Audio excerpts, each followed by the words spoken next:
I don't know what the hell happened. I think my internet just basically took a big shit.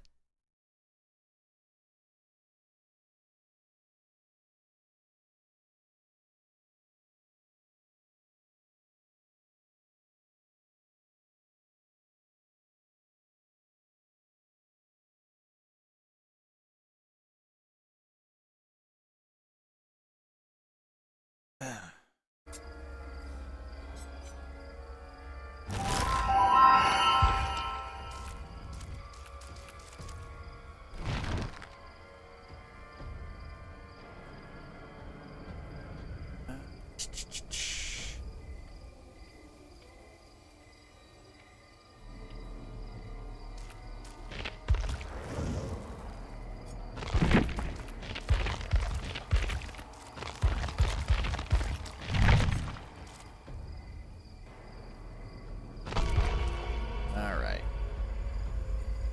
Now, while we wait...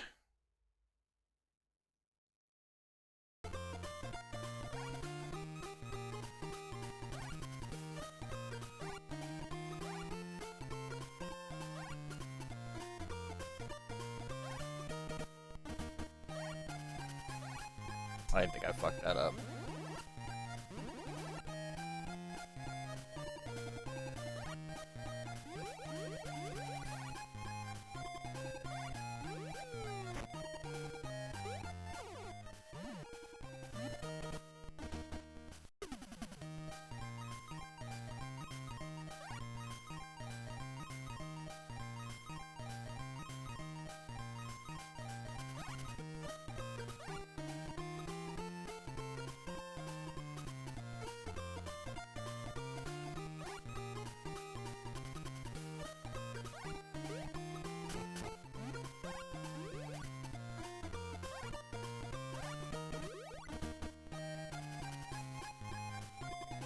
How in the fuck?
Sometimes there are just some things not worth fucking stressing out over.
The only Contra power-up that ever matters.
I really should spend some blood points to at least get some of the fucking pies.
Real gamers know how to pronounce coup de grace.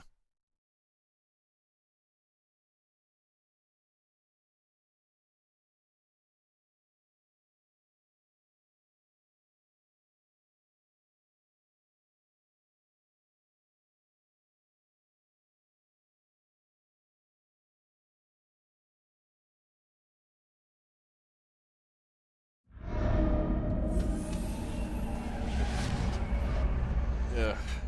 Not one of my favorite maps, but so it goes.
Not even close to that, but okay.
Why gen rush during an event? That's all I gotta ask.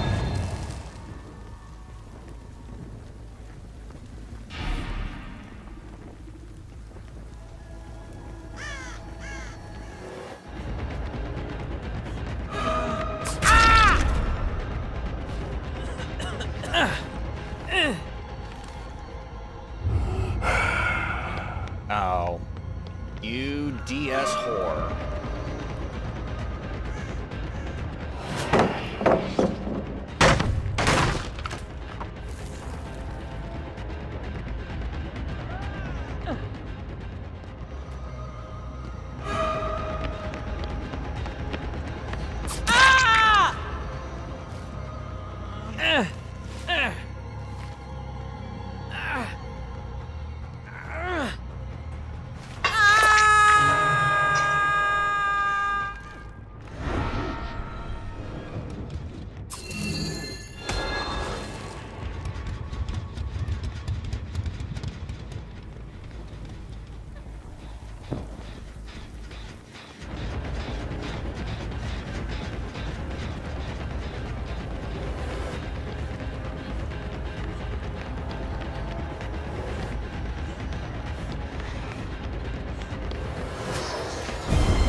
God, I fucking hate this map.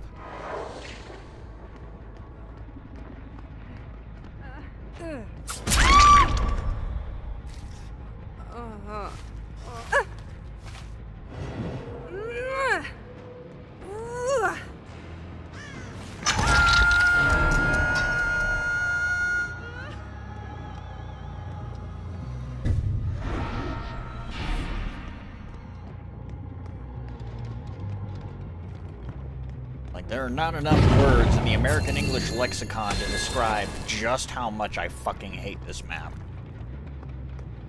Between this and Midwich, I don't know which one I hate more.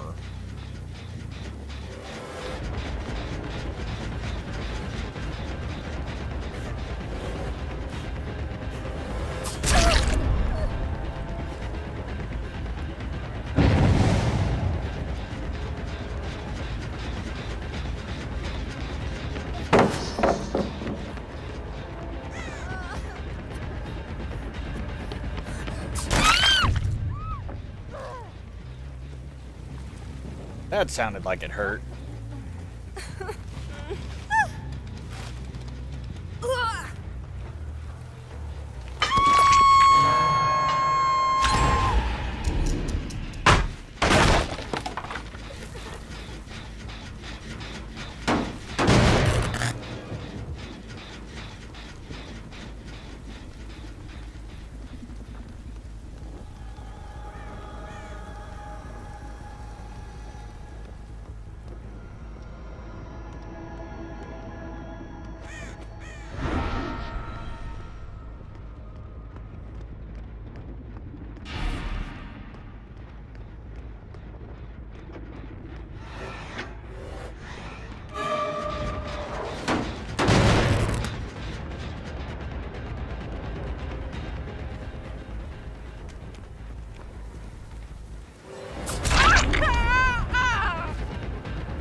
Because I know there's that one gen, and I know that's probably what they're gonna do.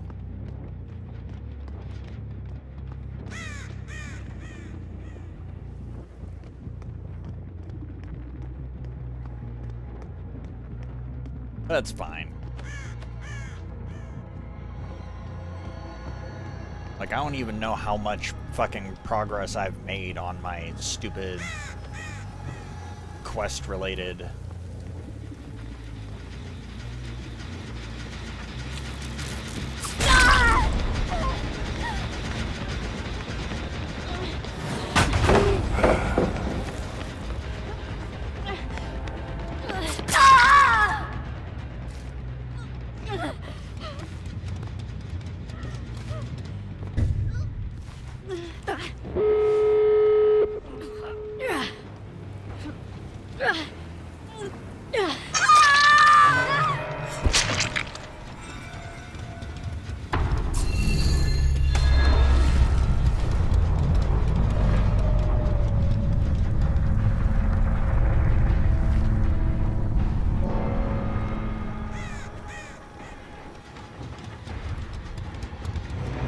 Yeah, they hatched out.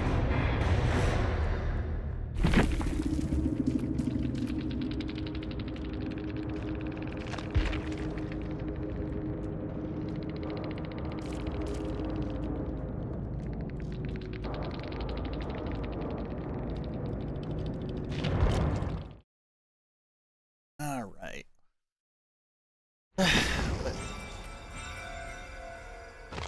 Oh, for fuck's sake.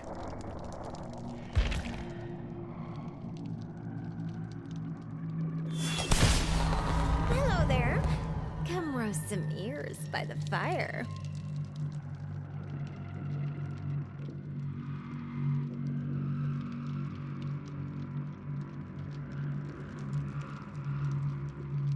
Yes, yes, yes. Who cares?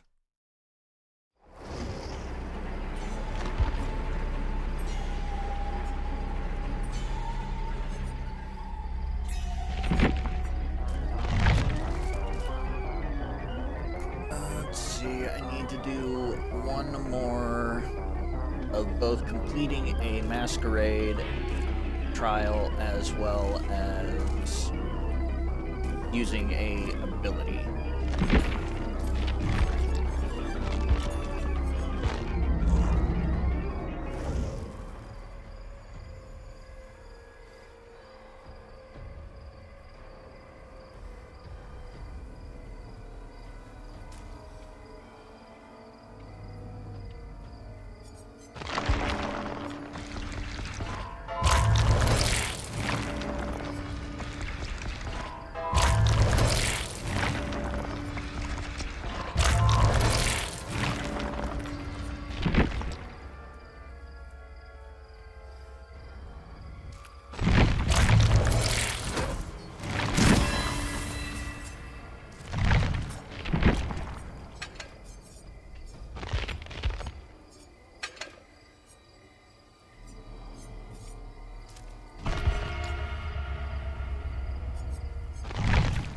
There we go.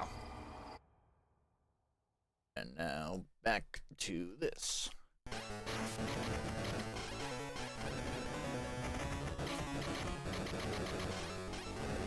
Damn it!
Oh, God, motherfucker, are you kidding me?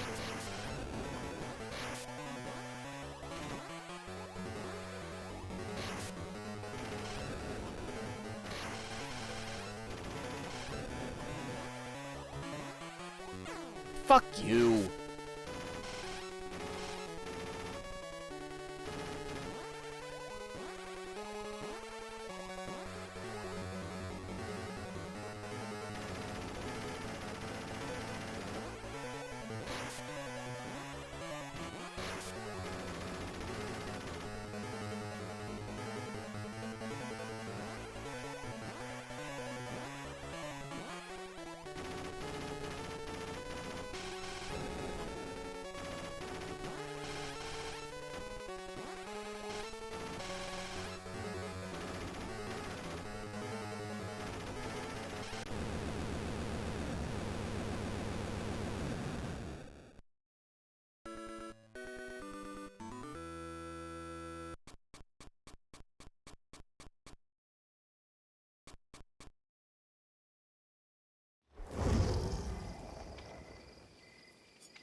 Goodness gracious. Ugh.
Okay, can you give us that in English?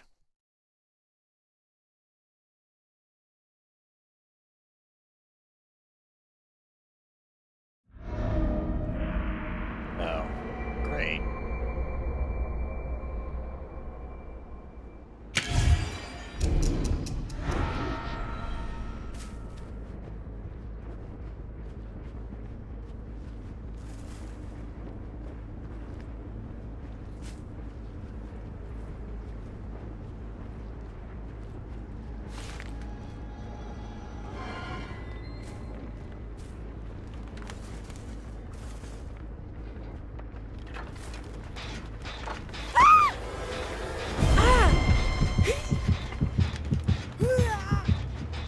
Ooga frickin' booga, lady.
I beg your fucking pardon?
No point in calling it fucking endure any stun if I still get stunned.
Come on, why are you running? I just want to stab you.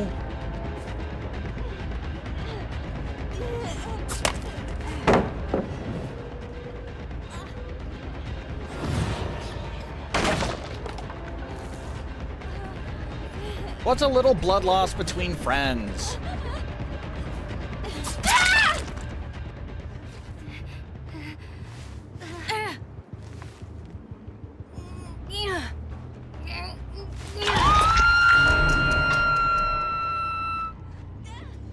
Besides, it's only your first hooking.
Real cool place. Some of us like to hang out. It's called The Hook.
have DS.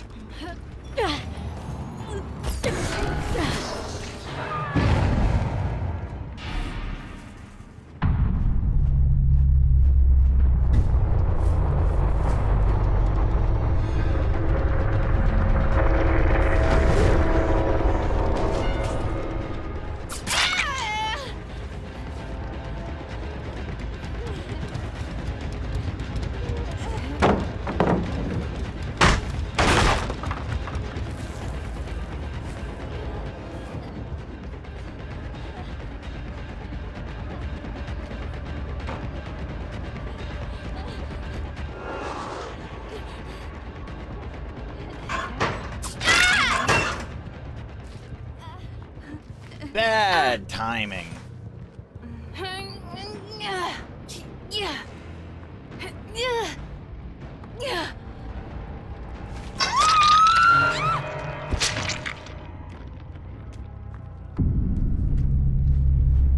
Like, that was literally just a case of bad timing.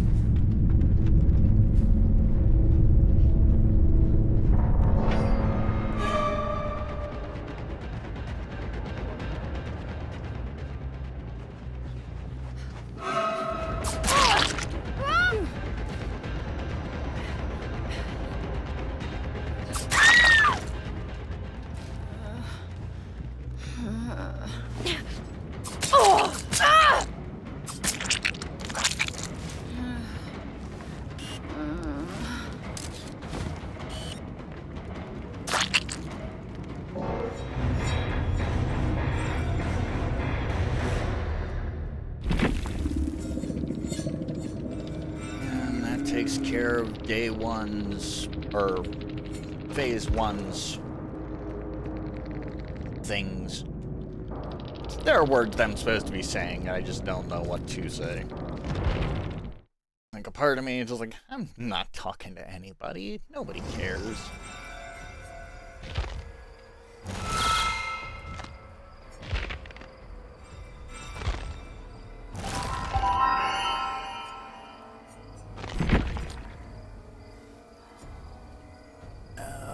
Let's see.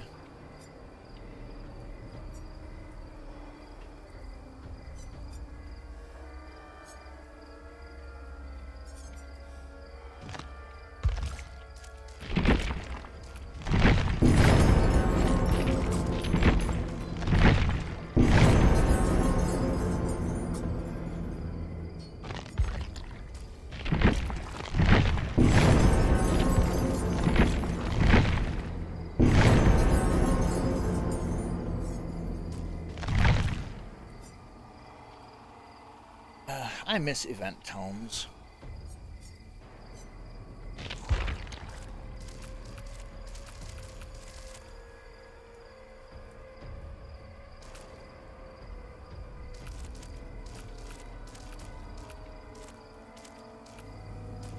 Like, I don't know, maybe it's just me, but this quest shit just seems kind of watered down.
Of course, all of his customizations are fucking or Excel purchases. I am not surprised in the slightest.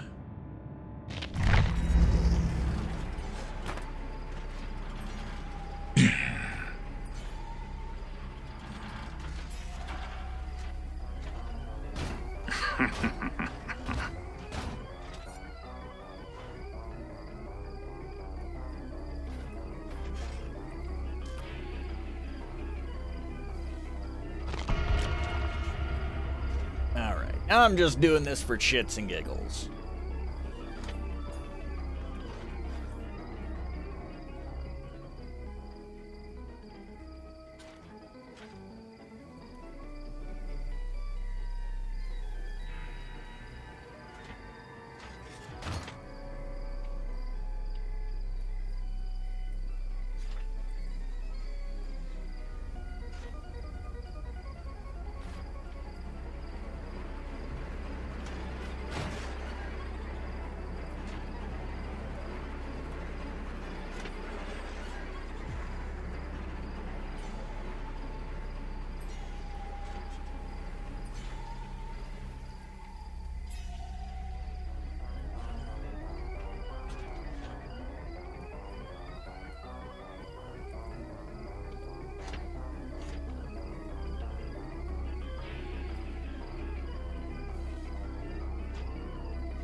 Ba-ba-ba-ba-ba.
Well, let's do the usual thing, shall we?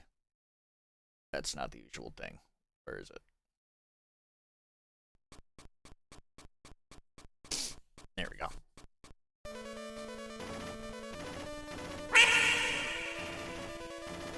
Hello, Lewin.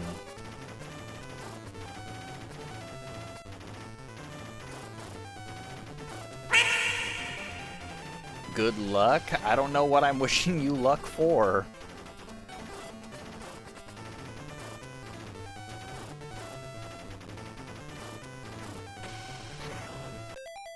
Oh shit, already.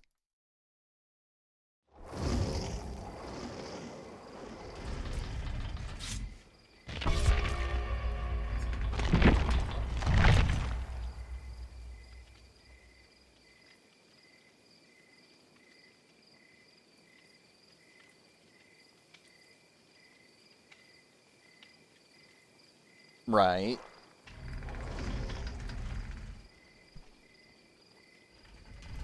I believe the way that you described it was a single department can't be my problem if all departments are my problem.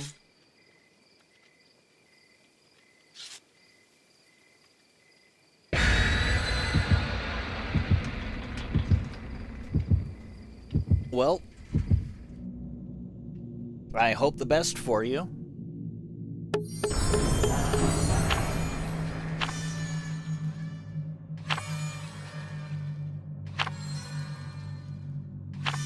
I just hope you know what you're getting yourself into.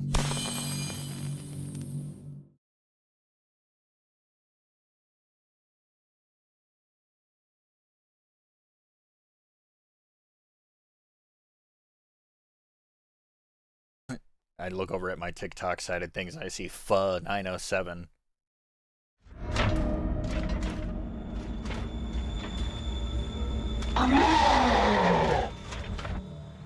Stress.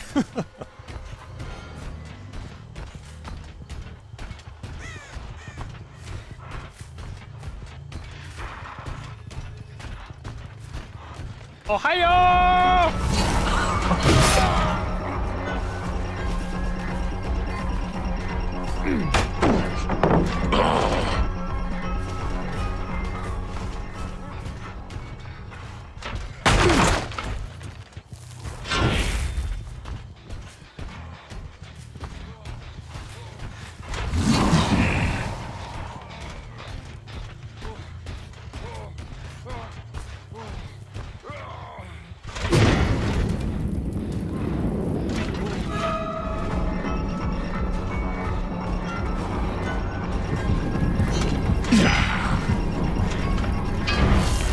I don't care if I got baited. I'm not doing this for seriousness.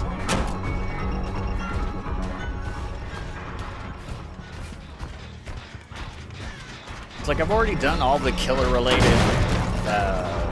quests for the first wave of Masquerade shit anyway.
You have a 9-day work week? Ouch, I am sorry.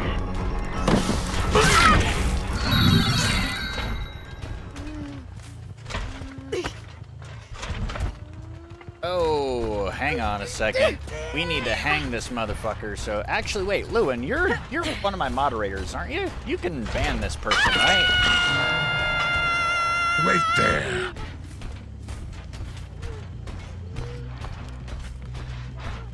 I don't need bot trash in my fucking followers.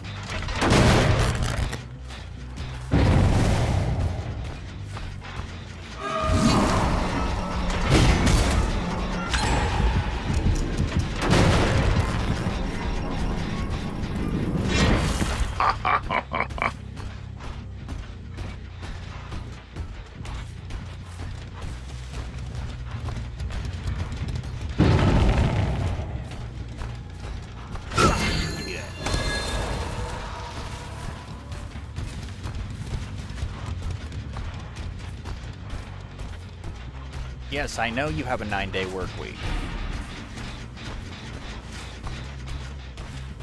Okay, you know what?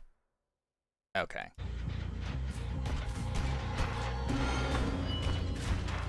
Like, it sounds like it fucking sucks.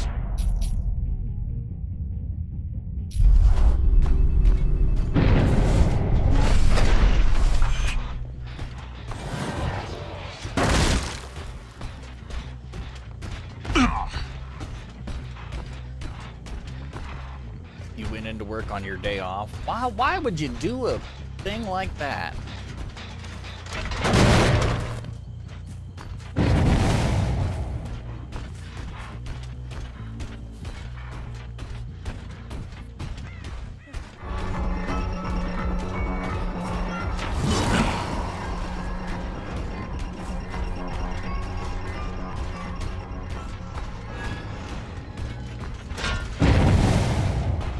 Money. I mean, fair, I suppose.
You know, they did a collaboration with Iron Maiden. How about we do a collaboration with Megadeth?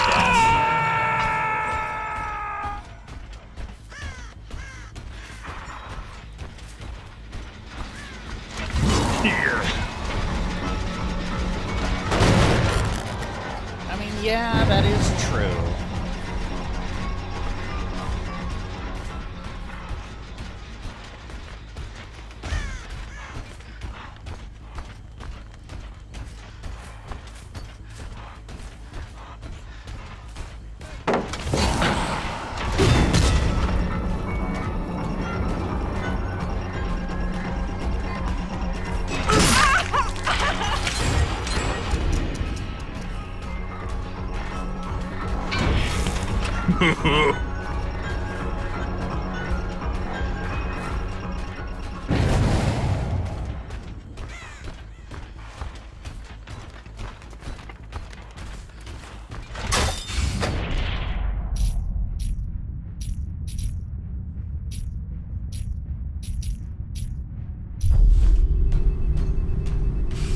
Yeah.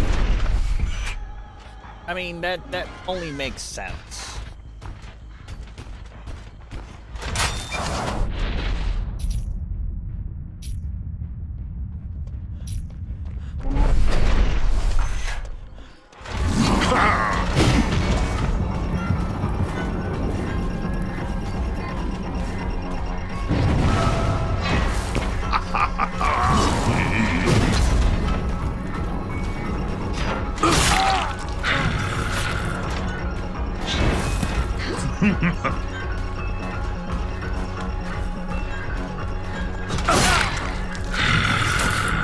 I mean, yeah.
It's fine.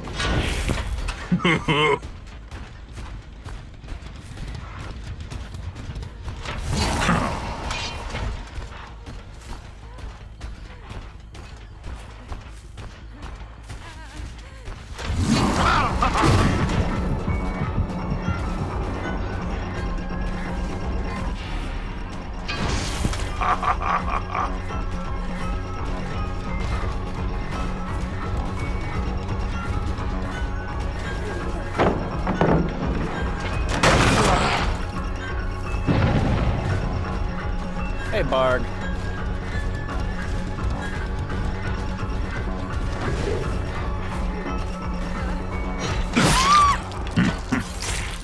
Exquisite.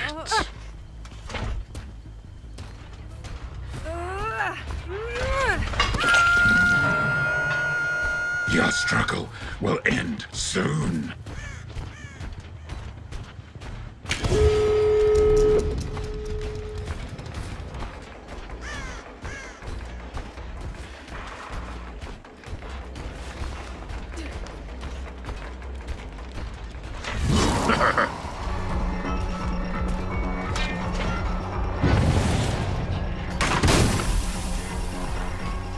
Okay, nice how I get hit by that from a distance.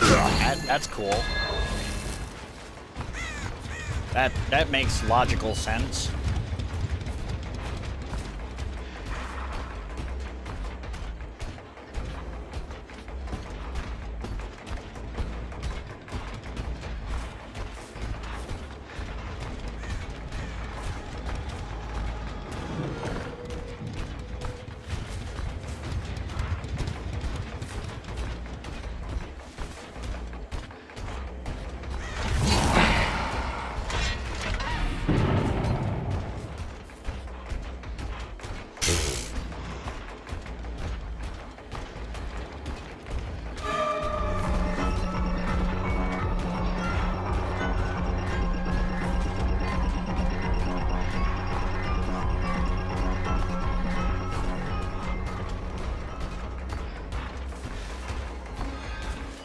As your mod, you're helping.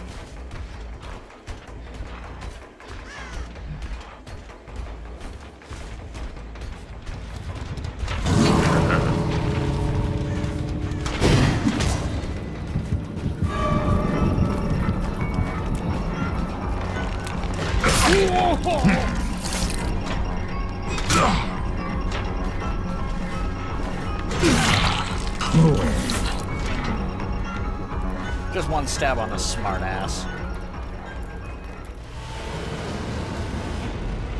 You'll get me that sugar water. Not gonna lie, I am like running dangerously low on caffeine, and it's just kind of like, my life, it sucks. It's like every single time I try to get a ride into town so I can get more fucking drinks, fucking shit falls through, and it's like I hate you people. I always come back. Stop being too poor for sugar water. I'm not too poor for sugar water. Sympathy is merely a form of weakness.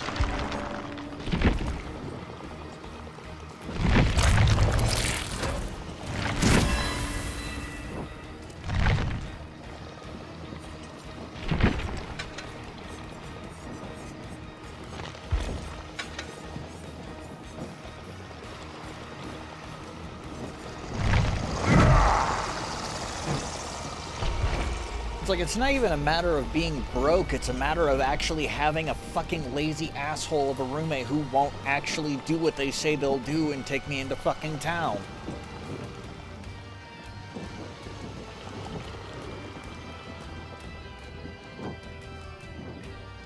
After this match, I need to go to my room real quick to bring my fucking sleep med, the bottle of sleep meds that I have in there, into my office.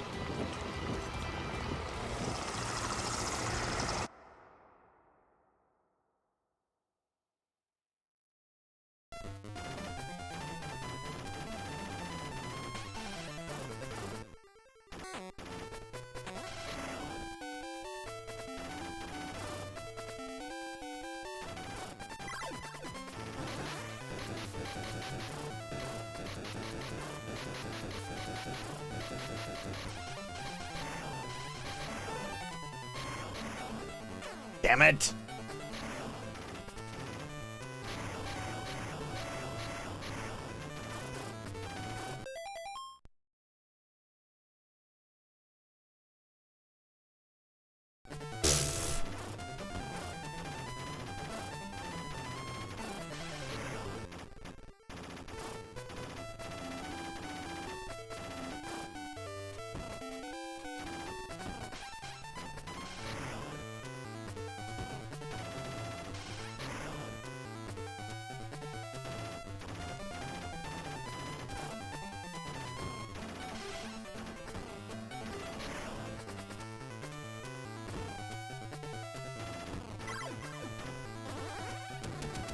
It's not spread shot, but it'll do.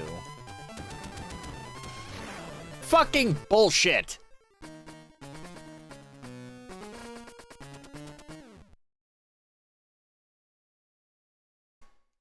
Fucking nonsense, man.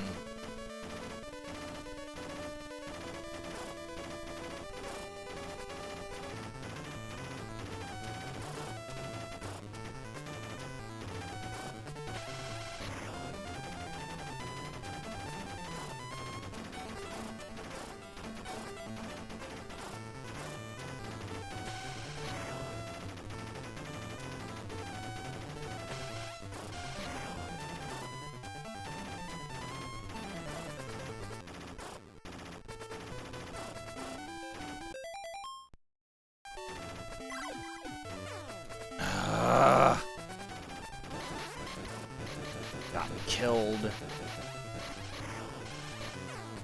Oh, fuck these boulders, man!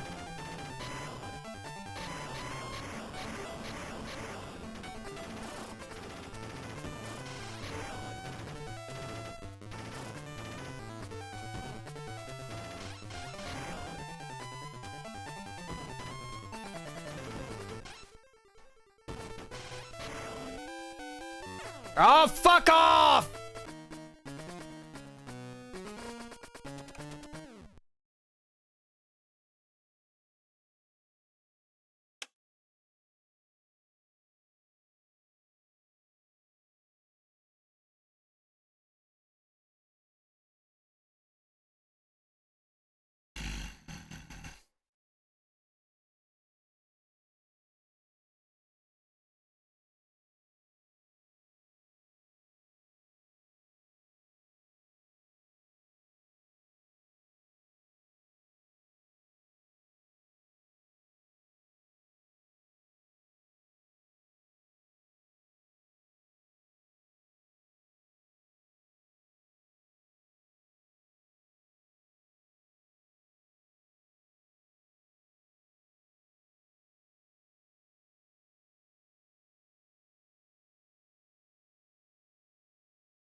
Buy you a soda. Buy your own damn soda. You got paid. You just got paid.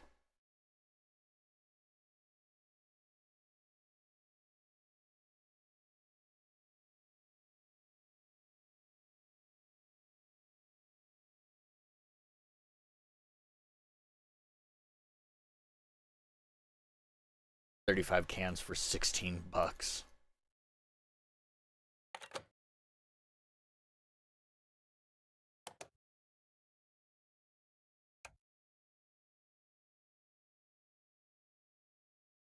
Of course, just as I'm getting ready to do something else.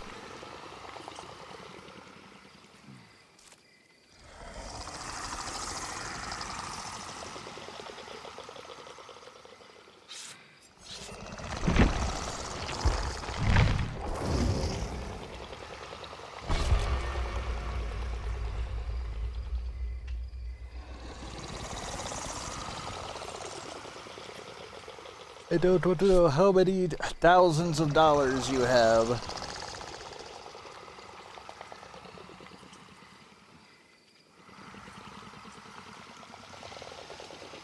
Like, it's bad enough that Bandai just recently announced the last in a series of the Complete Series Gigantic line of weapons from Kamen Rider Kuga.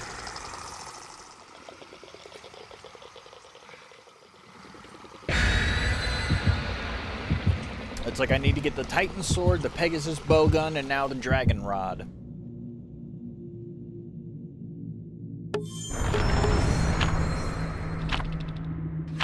And they're all ridiculous. Like, they're all kind of expensive Except I don't understand why the Pegasus bowgun, being the newest of the three, with the exception of the Dragon one because it hasn't come out yet, it's like the Titan sword, 130, 150 bucks. Pegasus bowgun, $200 to $300. I'm like, why? Why?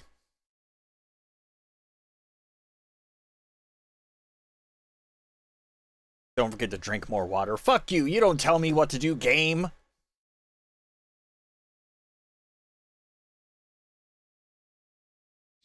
Cries and commenter, right? Commoner common issues. Fuck off. Hydrate, you bastard! Hydrate!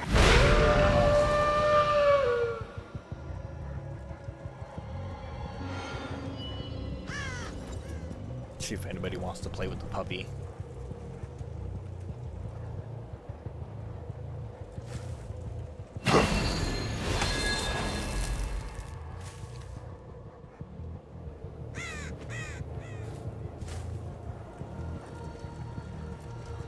Drink water, you slut.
I don't think mother birds scoop water into their babies' mouths.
Oh boy, 300 iridescence.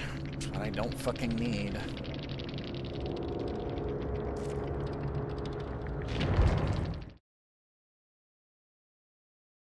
Oh god. I smell fear. Oh, I already cleared out all my daily quests. Okay.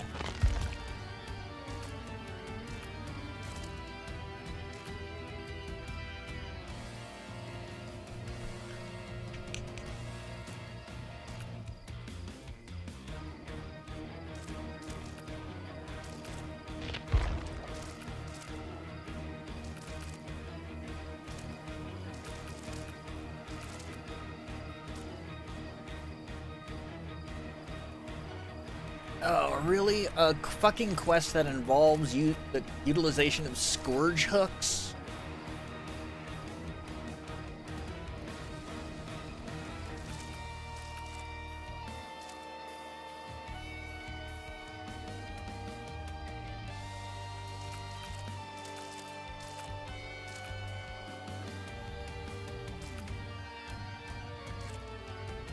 Ugh, fucking scourge hooks, man.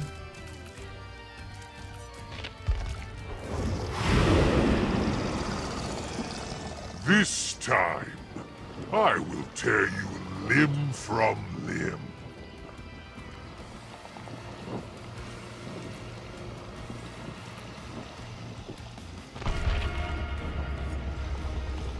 Alright. Back to it, I suppose.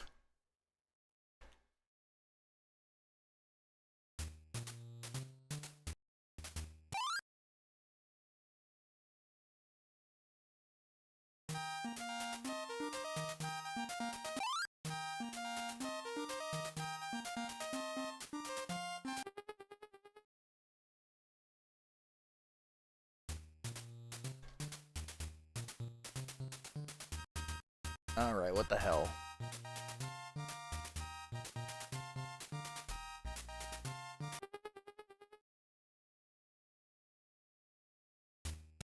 Okay, well apparently fucking that shit broke down.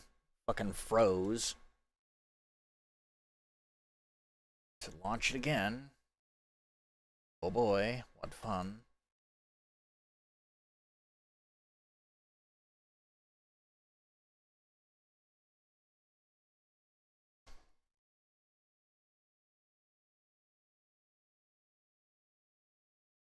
Ugh.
See how well it overlays.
Don't know how well this will even emulate.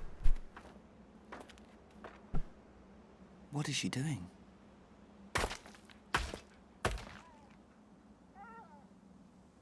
Who is it?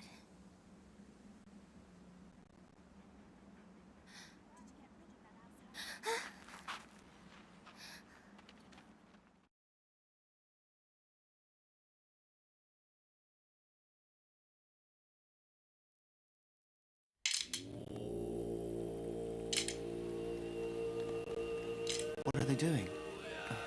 It's the middle of the night.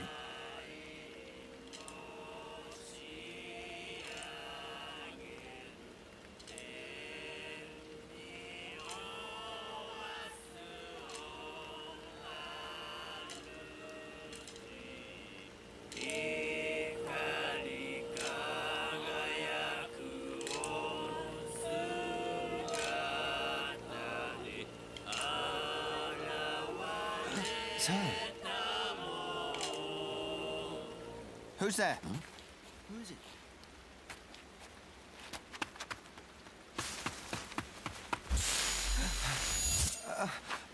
Hey, what?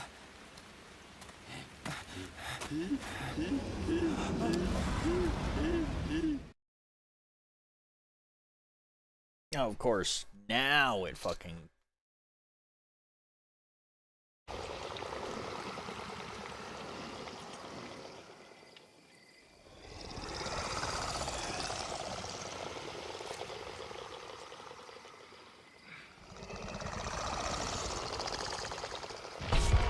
I'm going right after Dump here.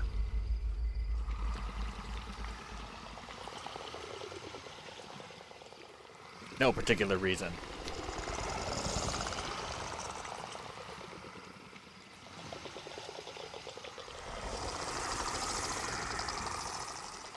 You are not part vampire. How dare you?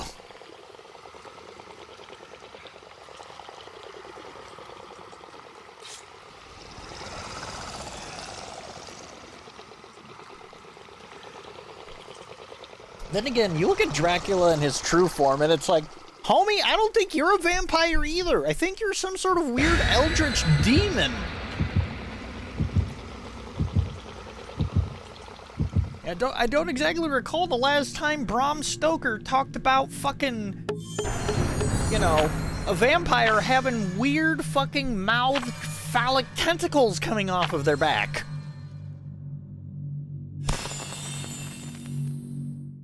I've only played a little bit of Siren, like, to be dead honest, and that was when a friend of mine had it, like, they were borrowing it from a friend, and it was just a very brief window that I played it. I've been meaning, you know, I reacquired it, wink wink, and have been meaning to actually give it a go, because I want to try... There is a certain type of,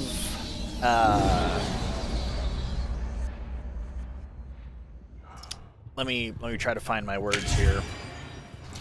In Japan, around the summertime, there is a very particular... I wouldn't call it a festival. It's more of a celebration. And the whole purpose of this celebration is basically... like, people gather...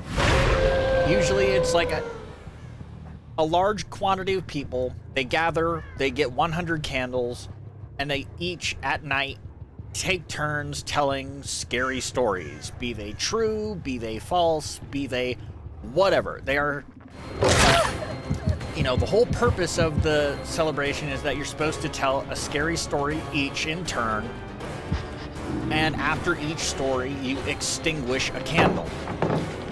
With the belief being that once the last story has been told, supposedly a spirit will be among you.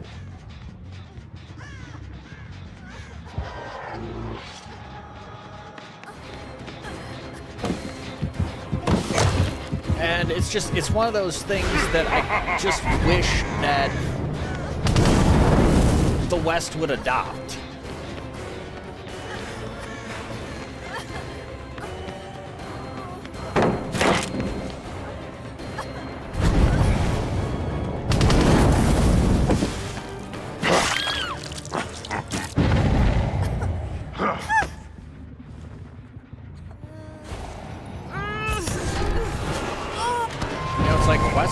We're no strangers to telling scary stories and other things like that.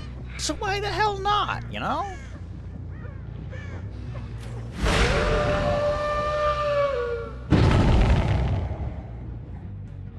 Granted, my logic of it was to basically just, like, gather as many quote-unquote scary stories, or scary games, rather, as possible.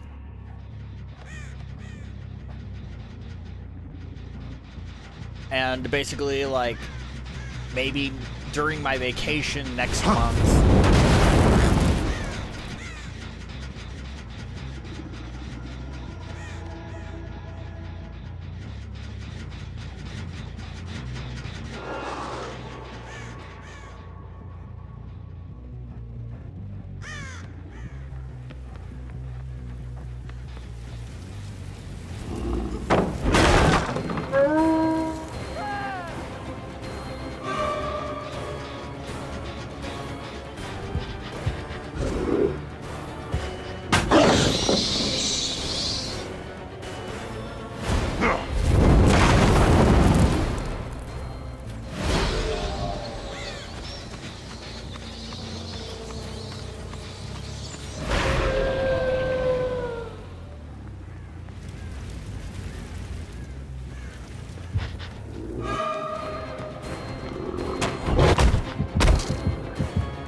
Homie, why are you screaming?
I have waited for this moment.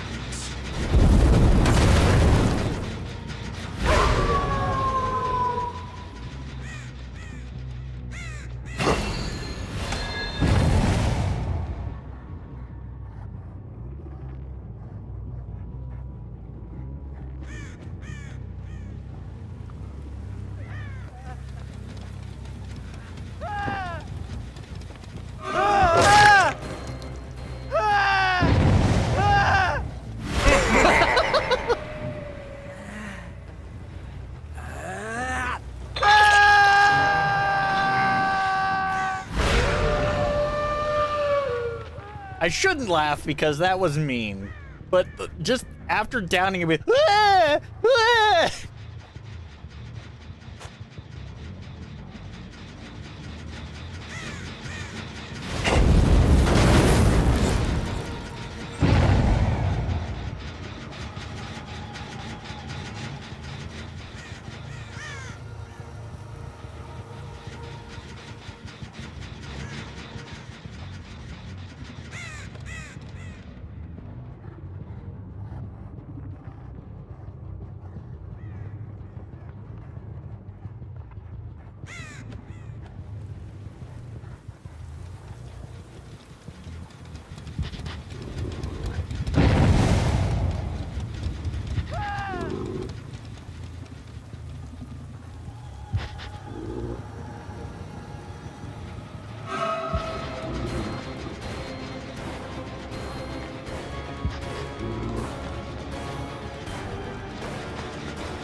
You know, I have completely forgotten that I needed to get my sleep medications for my bedroom.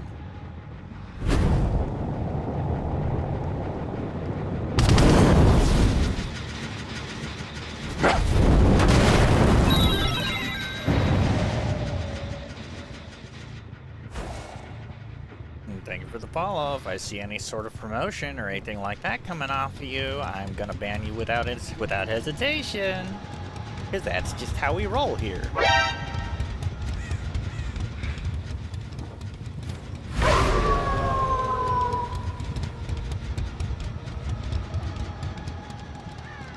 It's like, this is not a place to promote your business. I have no intentions of buying or commissioning any sort of artwork or any other such thing.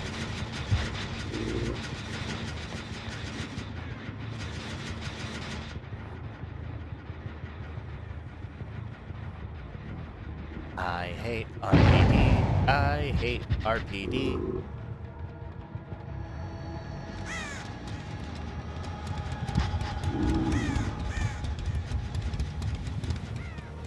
It's like, I will say it until the cows come home. Fucking between RPD and Midwich, both are fucking terrible fucking maps.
Like, I'm sure RPD and Midwich are fine for certain types of killers, but just,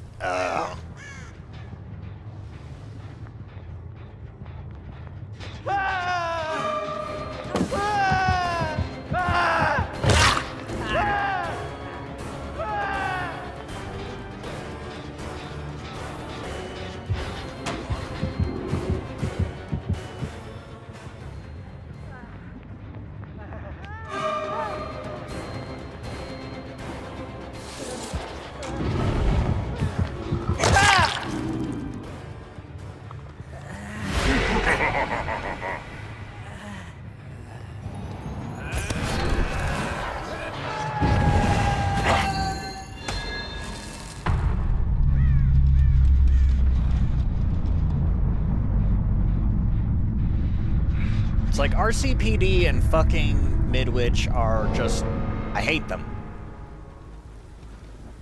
They're too clustered, they're too busy, there's just, it's garbage.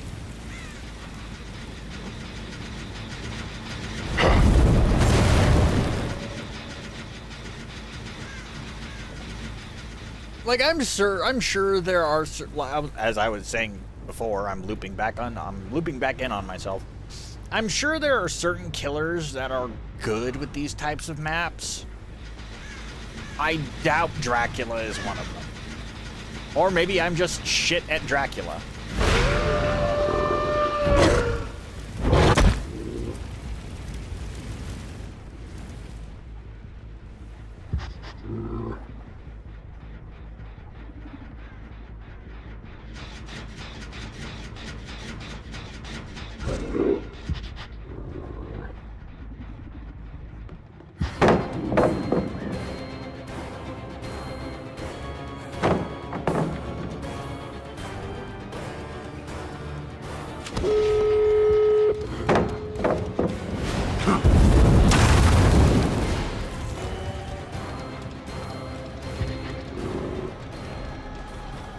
I mean, you win some, you lose some.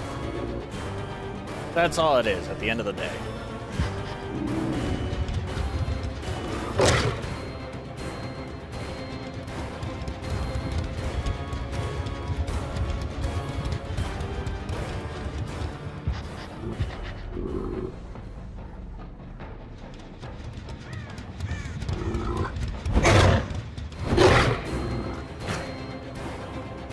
Granted, I lose more than I win, but that's just how it goes.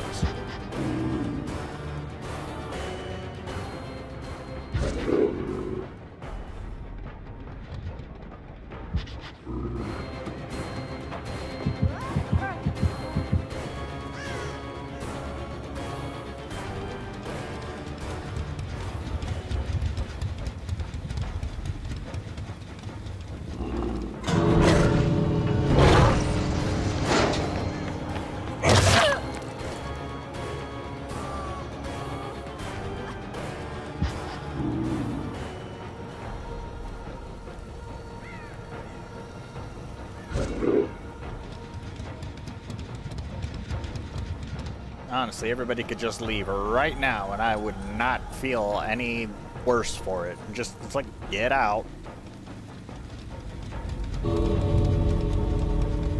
It's like I managed to score 1 kill somehow.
At the end of the day, all that matters is I still get BP.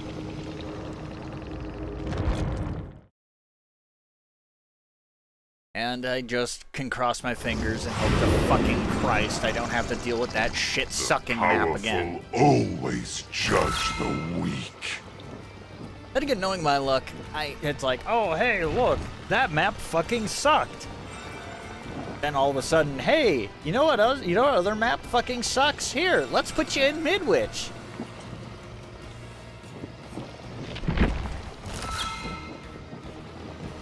It's like, thanks, I would much rather have syphilis. No, yeah.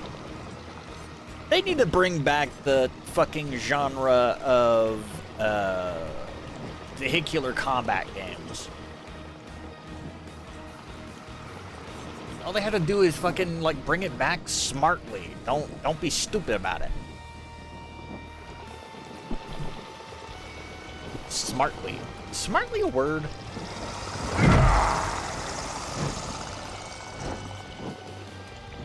I feel like it is.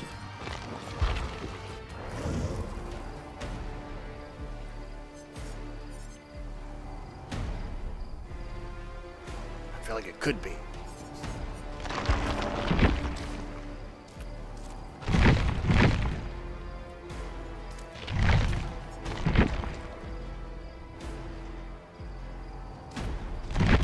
Oh, fuck off!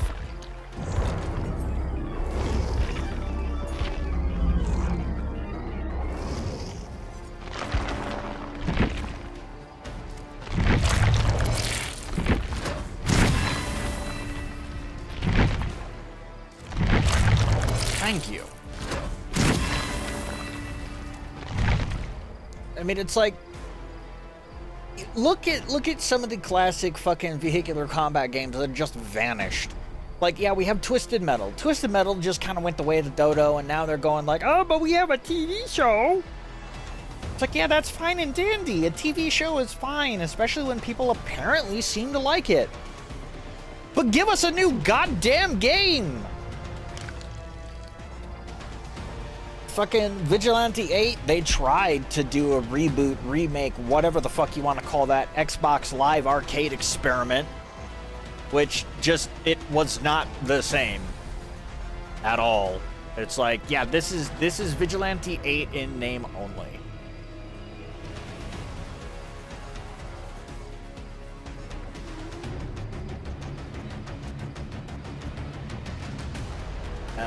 God knows what happened, where like the developers behind Battle Tanks are.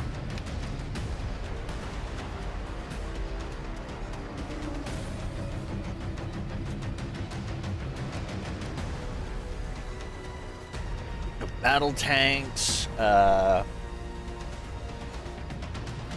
Carmageddon.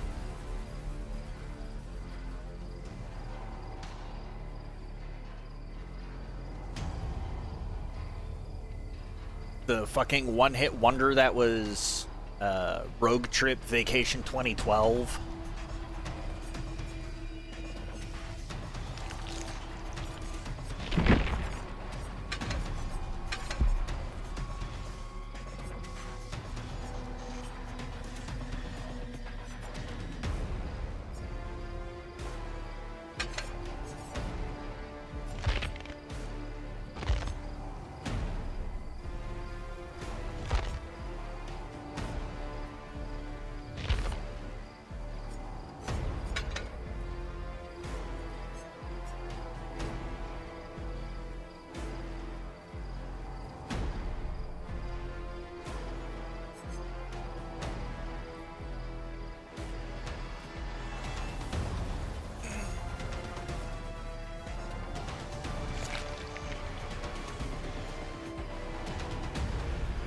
Oh, welcome. It's like, sorry I wasn't able to show you my A game. Unfortunately, RCPD and fucking... As I have ranted ad nauseum, RCPD and Midwich are just like... They are my kryptonite maps. If I am on them, it doesn't matter how good I am at a given killer, I will be dog shit at that match.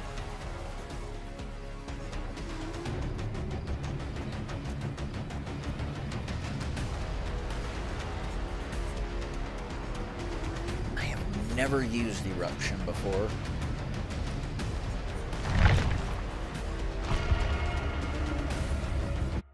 All right, let's...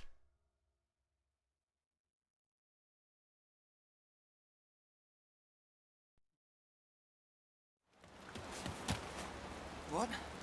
Why? Oh my God! He's coming! Ah!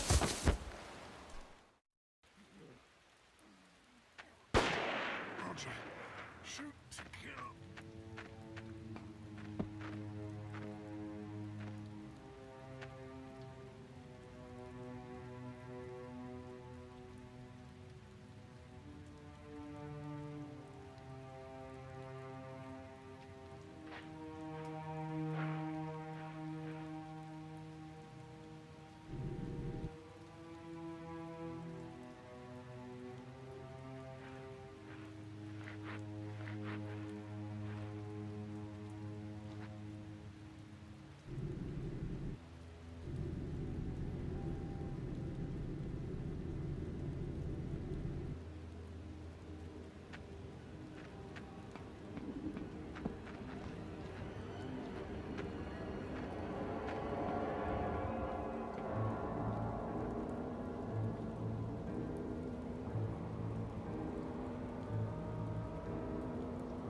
I don't think I can sight jack yet.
There we go.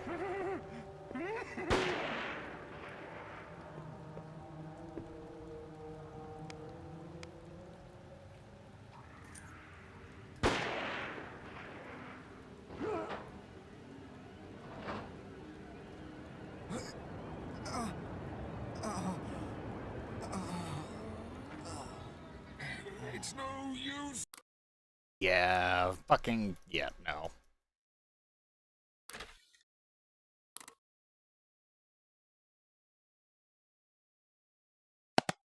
Siren is a thinking man's game, and I am not exactly all together right now.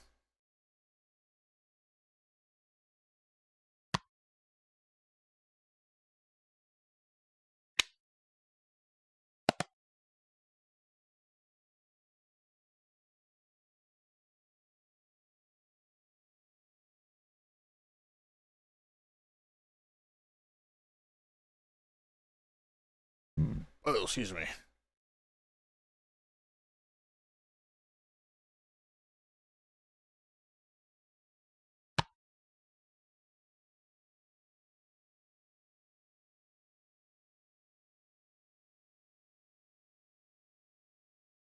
God damn you.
It's like Silent Hill 4 may not be everybody's favorite, but it's the first goddamn Silent Hill game that I ever actually bought for myself.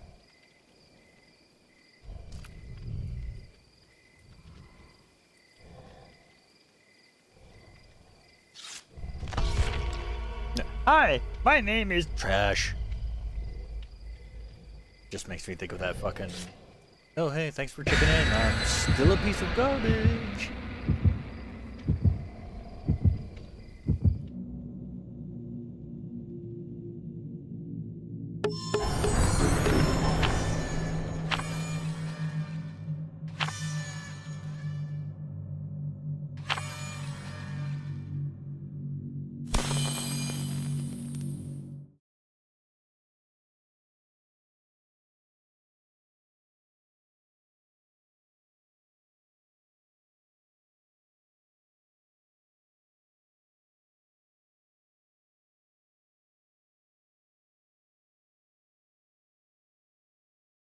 Beetlejuice quote.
Damn it!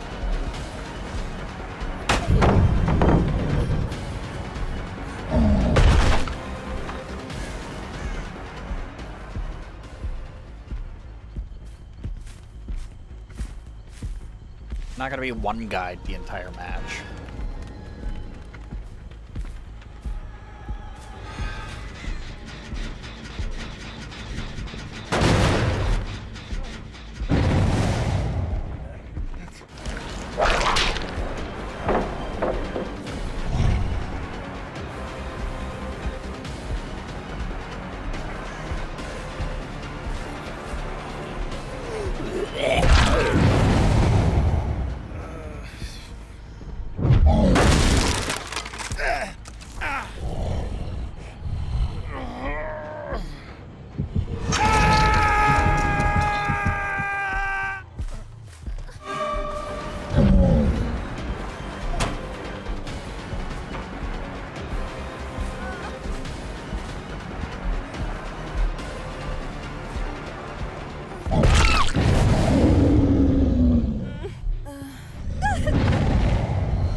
Again, what is the point of it, quote-unquote, enduring a stun if I still get fucking stunned?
This is just gonna be one of those games where I'm in a bad fucking mood afterwards, isn't it?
I guess they unhooked and then fucking booked.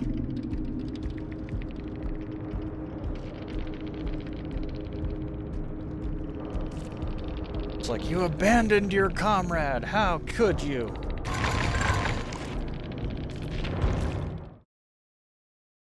Then again, it's like, just because you're playing Survivor doesn't necessarily mean that it's your job to sacrifice yourself for your allies. It's literally your job just to, once those gates are open, you get the fuck out. Altruism will only get you killed 9 times out of 10.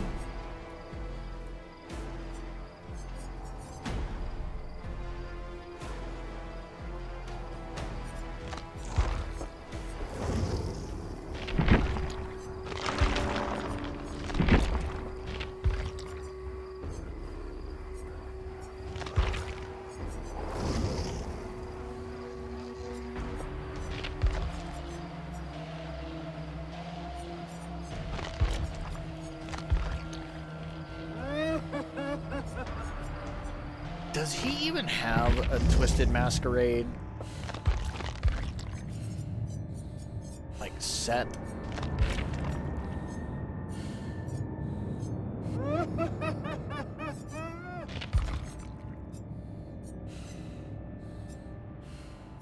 Not that I can really afford any of them, even if there was one.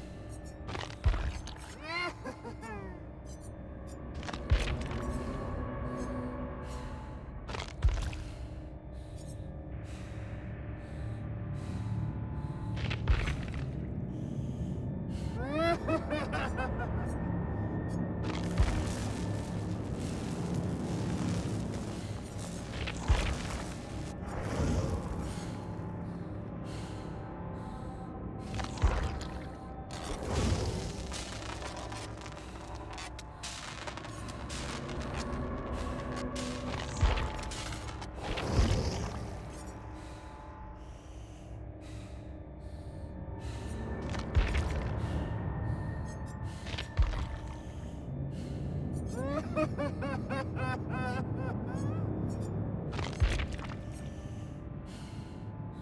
can't even afford half of this shit.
Oh, I'll be right back. I almost completely let it slip my mind again.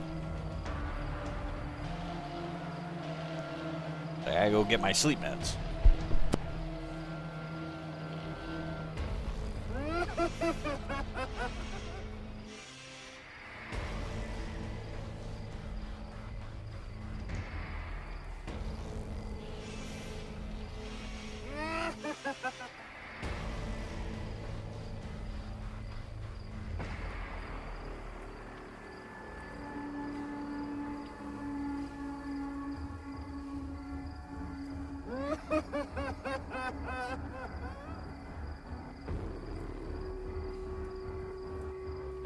Ah, there we go.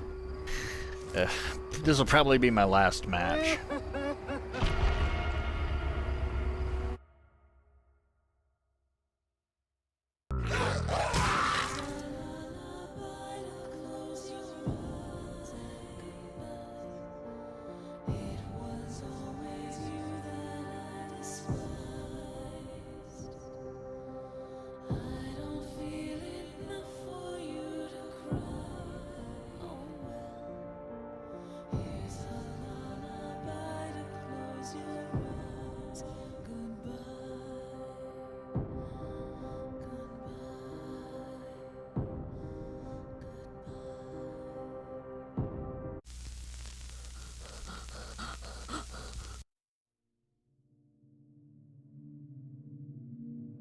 Like, I think in this game the furthest I've gotten was up to the point where you have Eileen as a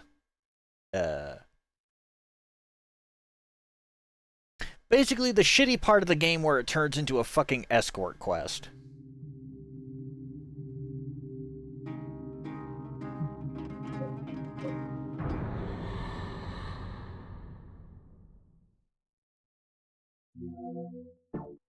Let's see. Do I have a save state at least?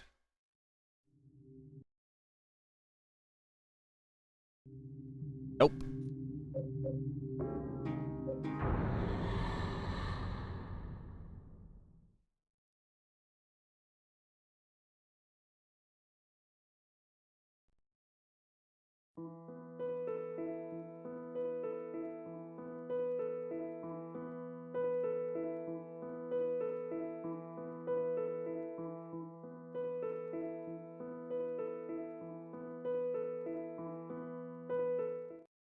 Oh, so just as a random aside, something that I've got to discuss because I'm on the topic of survival horror and shit like that. So I know there are people right now who venting their righteous indignation over the fact that Resident Evil 9's protagonist is Grace Ashcroft instead of Leon S. Kennedy or anything like that. And like, okay, I get it. The excuse that Capcom came up with as to the reason why was completely fucking dog shit. Oh, Leon is too much of a badass to actually be a survival horror character anymore. Fuck off with that. Fuck off with that nonsense. He's still an established character that everybody loves. But some people are being stupid about it and being like, "Oh, I don't want this girl to be the main character of Resident Evil 9." It's like, no, that's not what pisses me off. That is a stupid fucking reason, because there are plenty of strong female characters in the Resident Evil universe that everybody loves. You know, Claire, fucking Jill, original Jill, not remake Jill. Fucking Ada. And even to some extent Ashley. Even though she, you know, had to get there, but she got there. No, what pisses me off about it is the fact that, okay, Grace Ashcroft is the daughter of Alyssa Ashcroft, a character that was name-dropped in Resident Evil 7 and is one of the playable survivors in Resident Evil Outbreak. So, riddle me this. If this was Capcom's big plan to make a 9th game where you play as this character, why, instead of that dumb, pig shit, stupid, fucking asymmetrical nonsense game that nobody fucking plays, that is Resistance, why make that when instead you could have remade Resident Evil Outbreak and combined it with Outbreak File 2? That way, the people who are, like, newer to the Resident Evil series could get to know Alyssa Ashcroft, understand her character, and get attached to said character before she gets fucking murdered in Resident Evil 9, which kicks off the events of the game. I'm just putting it out there. It makes more sense if they didn't fucking, you know, if they fucking rebooted or remade fucking Resident Evil Outbreak and made that available. And then, you know, maybe then people would be more, like, psyched to play as the daughter of another main character. Because, yes, Outbreak may be a spin-off game, but it's still canon to the Resident Evil timeline. These are characters who are established. Alyssa Ashcroft isn't some nobody character. She's literally the reporter who is responsible for blowing the lid on fucking Umbrella's activities. Granted, the US government did everything in its power to bury her story, but the fact is, she was the one responsible for basically getting the Umbrella trials up and running.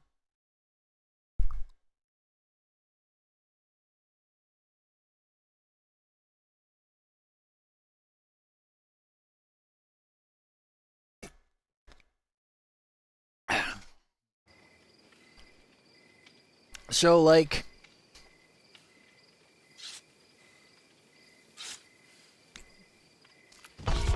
it doth make me a little bit upset that Capcom is dropping the ball so fucking hard. Because it is a fantastic opportunity to do so.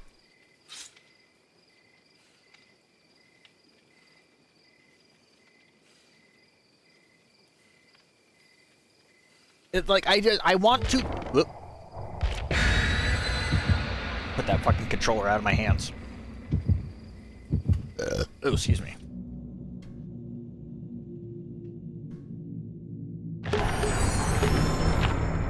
See, now I'm just gonna do a little trolling. But, like, It bothers the living hell out of me that Capcom would take this golden opportunity and just let it slip through their fingers.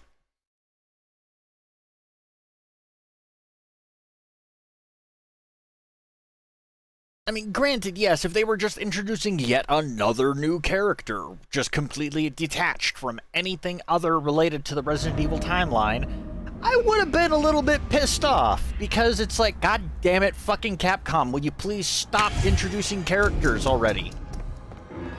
Like, you have a cast of characters already. But knowing that she is associated, you know, with a, not just a small person either.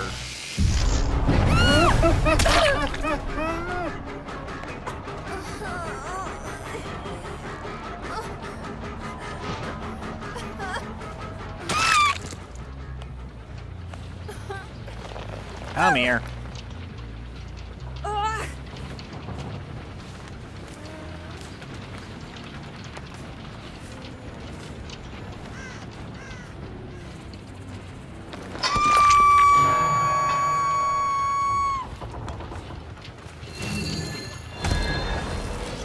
I thought she had allies that were working on a gen. I guess not.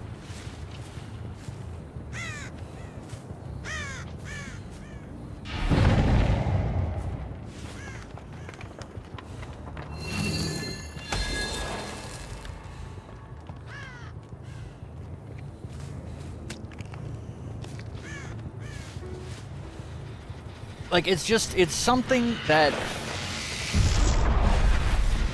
it gets under my skin.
We need to stop running into each other like this.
And away you go!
You play a good game, but now the game is done.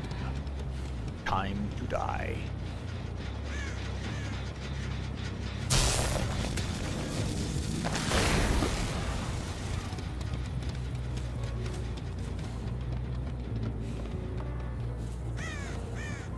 Man, what I'd give for the fucking tall man from Phantasm to actually be a killer in this game.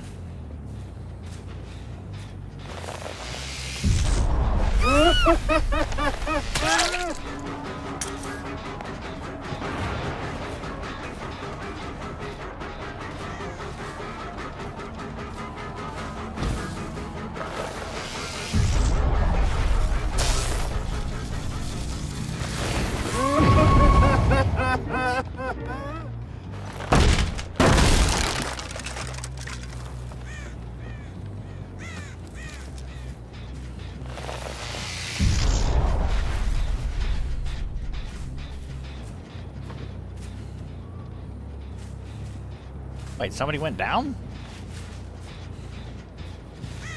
Where?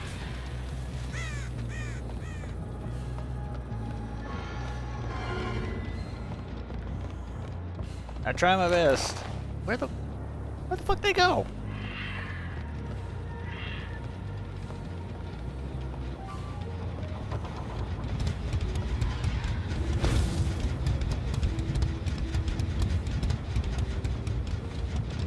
Oh. Well, now they're back up.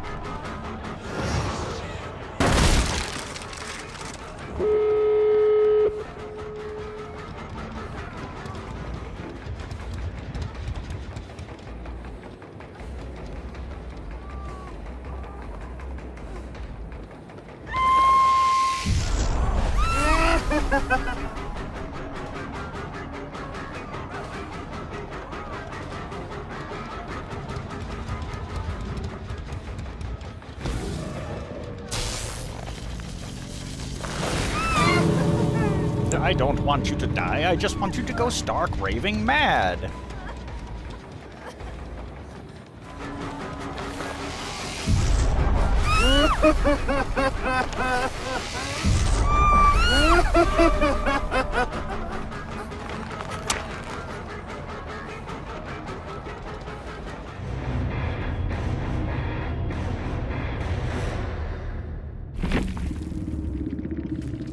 It's like, whenever I play Doctor, I don't do it for the seriousness, I just do it for fun.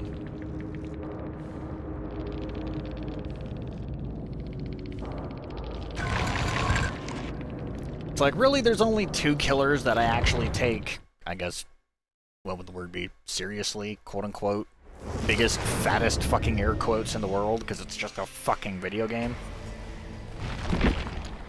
And that's fucking Ghostface and Legion.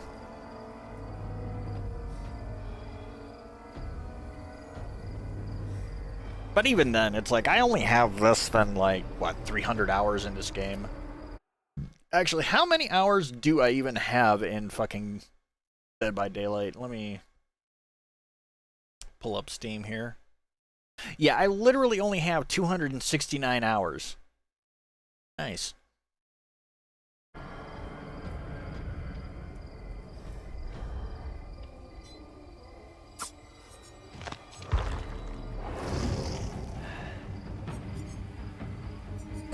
But like I said, that was gonna be my last match for the day, because I gotta work tonight. Thankfully, it's my last fucking work week until I go on break. Just gotta make it to Tuesday.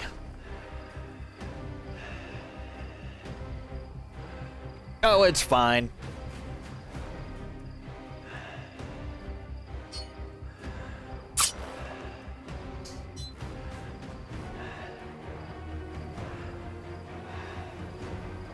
It's like, back when they released fucking, like, when they released, proper Resident Evil character skins for certain killers, I'm like, oh, I don't play these killers that often, but for these skins, I will try to learn. There's only one killer who's kind of a problem with me on that one, though, and that is fucking...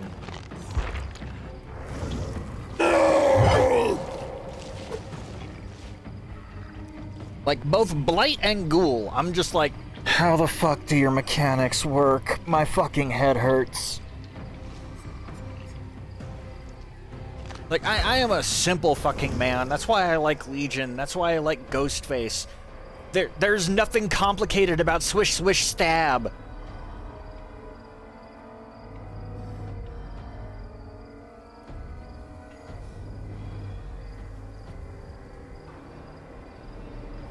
It's not like Trapper, where you have to start playing fucking 4D chess with the fucking survivors.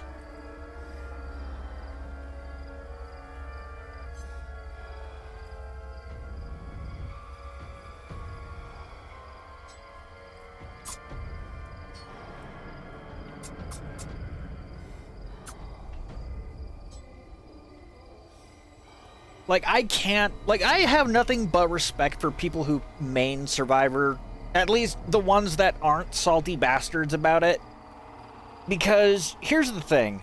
I can't play Survivor. There's a reason why I am a killer main. It's not just because I like to... You know, I like to be on the opposite side. It's not just because I like being op 4. It's because Survivor fucking stresses me out. Like, it stresses me out to no end.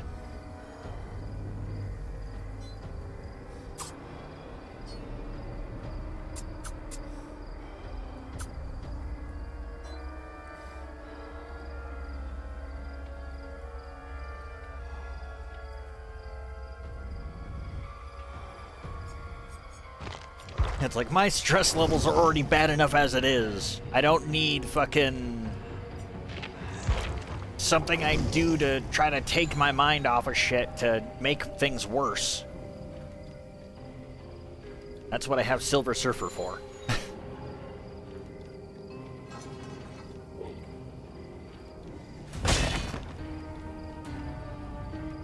I mean, like, okay, here's the thing. I understand tunneling when it's at, like, 2 gens left.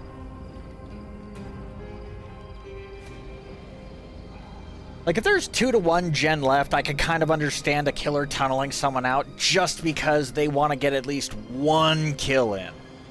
Like, it sucks. It's not a strategy I'm going to employ. But when you're fucking tunneling at 5 or tunneling at 4, it's like, dude, come on. Like, unless the survivor runs directly into my line of sight, it's like, okay, chicken for KFC, I get it.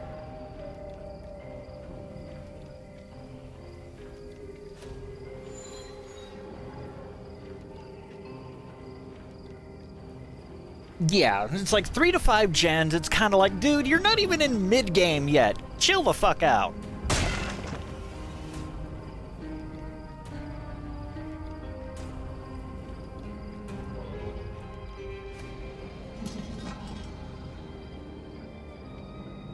It's also, I kind of feel the same way about slugging. It's like, yeah, sure, if you're down to, like, the last 2 gens, then yeah, sure, you might want to use slugging to apply pressure, or maybe draw out the altruists in the group.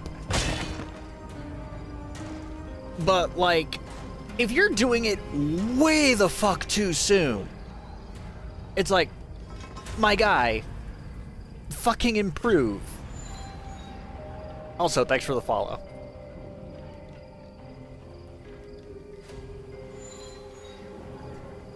I mean, that being said, you know, if a survivor intentionally, like, throws themselves into the wood chipper, it's like, who am I to say no?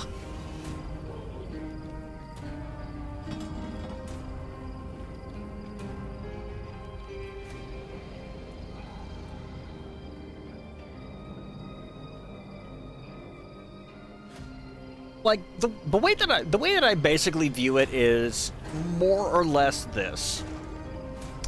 Up until, like, the last 2 gens, I will try to play as fair and as clean as possible. But, like, if it's down to the last 2 gens, like, really down to the fucking wire, all bets are off. I will take the gloves off.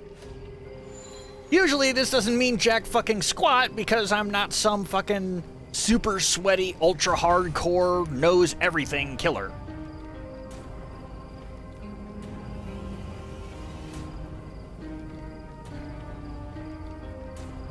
And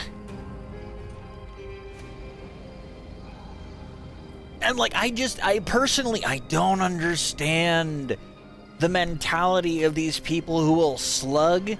And it's like, okay, you slugged 3 people. Fucking hook one. It's like, fucking hook them. I mean, yes, sometimes it might be necessary to slug somebody to bait out to see if they have fucking, what is that perk, Unbreakable? Or Unbroken, or whatever it is.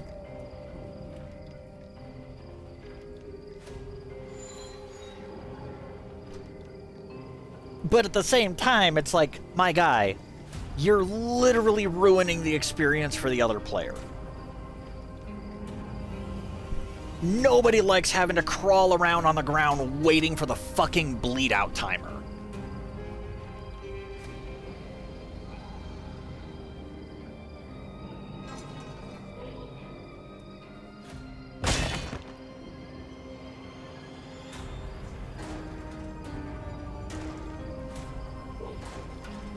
Like, my whole entire issue is trying to find a way and a means to actually fucking prevent rushers.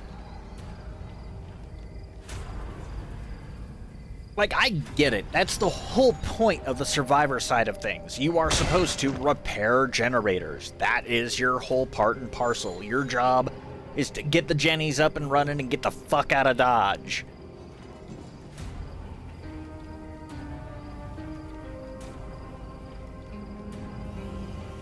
But it's like a killer who has to sit and wait for like 5 to 10 minutes for fucking queues, and I've had to wait longer. Like, having a match that's done and over with in less than fucking 5 or 6 minutes, it's just like, what the fuck did I even queue up for? But that's also on me. I need to learn how to actually properly apply pressure and how to, I don't know, fucking prevent people from rushing gens.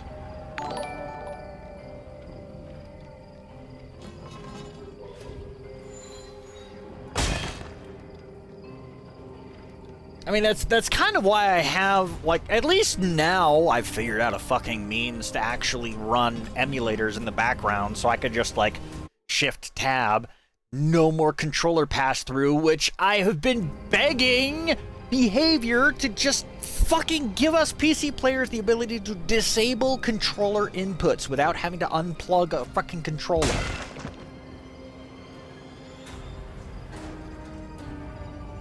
But it's like, no, I could just shift tab, bring up the Steam overlay, control pass through, dies, then I could just switch to whatever emulator I'm running and just play some fucking retro games or something like that to pass the time between matches.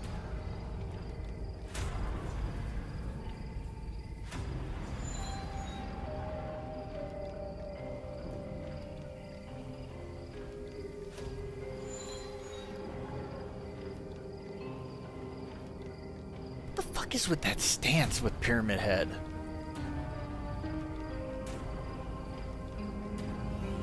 Looks like he's striking a fucking JoJo pose. All he needs to be doing is pointing with his other hand.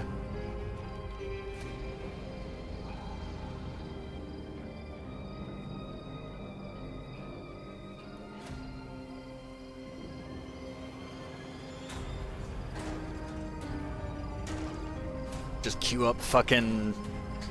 the moment fucking Pyramid Head shows up on the screen, you just hear the fucking Pillar Man theme.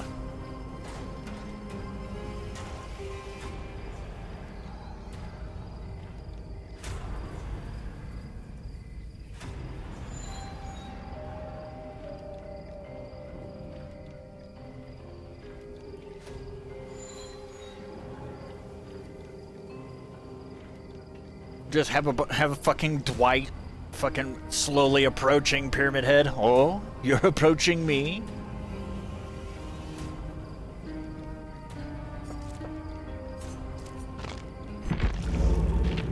I gotta say, Pyramid Head has gotten kind of fucked with his...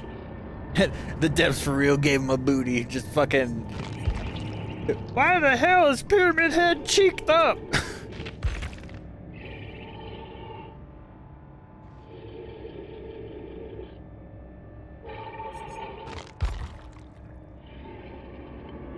I kind of wish he had some better skins, but here we are. Like, why not give him a fucking, give him a Bogeyman skin?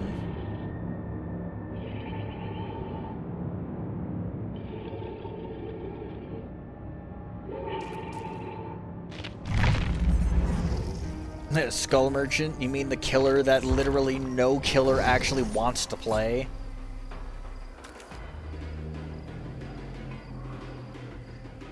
It's funny to me because every single time behavior's like, oh, we actually fixed some of the things about her, all the other people who main killer just go, you didn't change shit!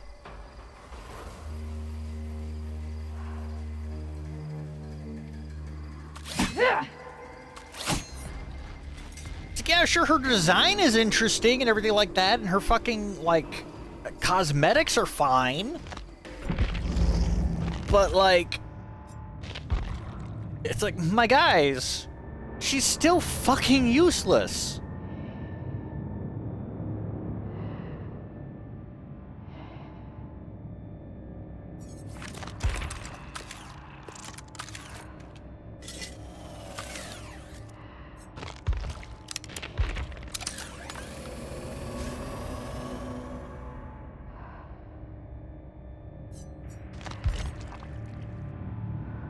I just worry every single time another patch gets dropped that they're just gonna sit there and fucking throw a nerf at the pig for literally no reason aside from the crime of existing.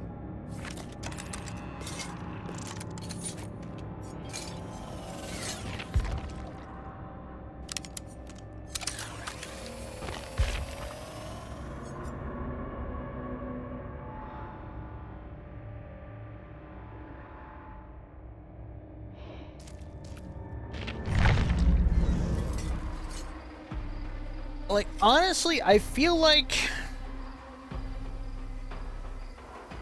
I don't know, I feel like they should have committed to the bit and given her, like, I don't know, maybe some form of optic camouflage. Like, I know the behavior keeps saying, oh, we don't want too many stealth killers. It's like, how many actual fucking stealth killers do you have, behavior? Yeah. Because last time I checked, the majority of your killers basically say, here I am!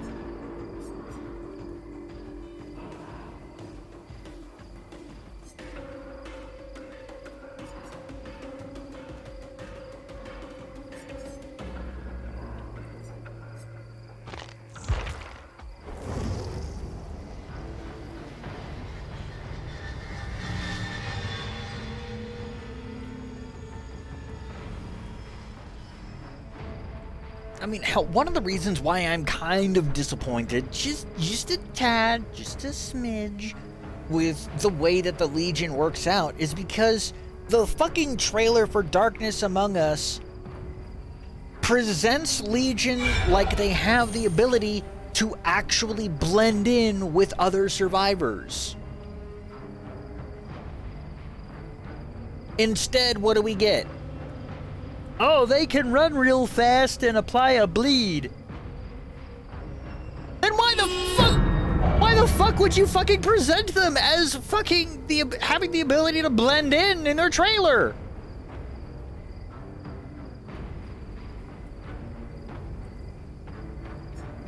Like, Jesus fucking Christ. It's also hard to make any killer a stealth killer. I mean, yeah, basically, it's like, okay, sure, you have Ghostface. Ghostface's ability, it's literally just crouch, go sneaky mode. That's it.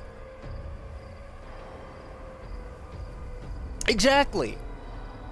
Like, I get it. I get it. To a degree, I understand. A mimic killer, while cool, would also have the potential to be incredibly fucking broken. Like, they would have to find some way, shape, or form to make it so that the mimic killer could be, like, determined at a distance, or at least a safe distance, that, oh shit, this is actually a killer. It's not one of us.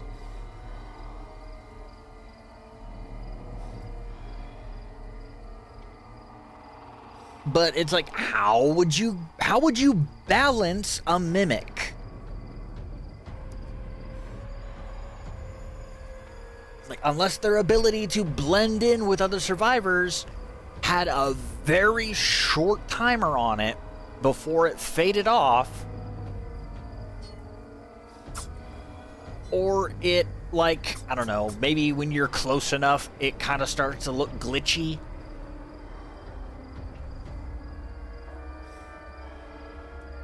There we go. Put the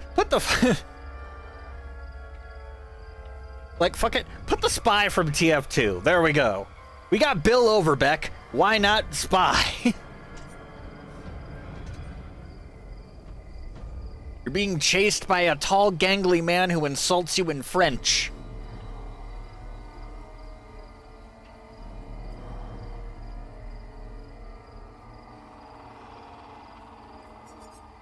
No, I'm pretty sure if they put fucking, like, somebody like Spy in the game, I'm pretty sure the Dead by Daylight community would just get so fucking mad.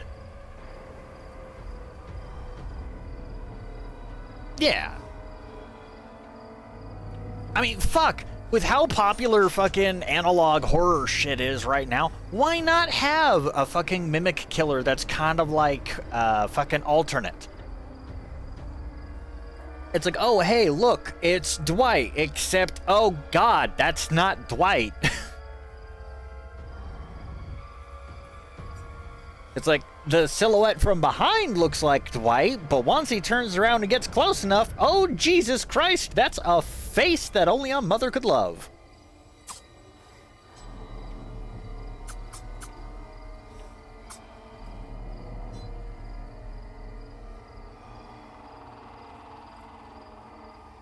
And it's like, there's no shortage of analog horror series to tap into.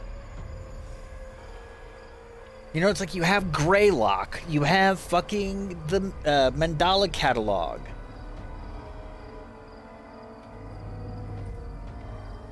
And all of their associated spin-offs.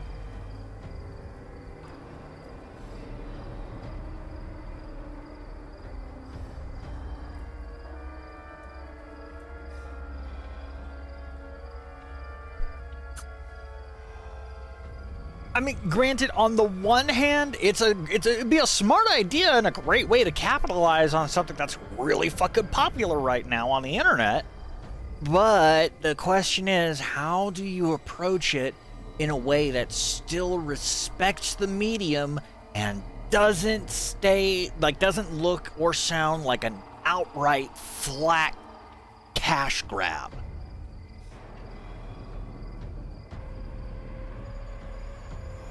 Because, again, the Dead by Daylight community is a horror fan base. It is a fandom of people who like horror media. I mean, possibly. I mean, shit, there's fucking TF2 analog horror, for crying out loud. And I'm not just talking about Emesis Blue. That was just a really fucking good horror film made with Source Filmmaker. And I highly look forward to whatever Fortress Films does next.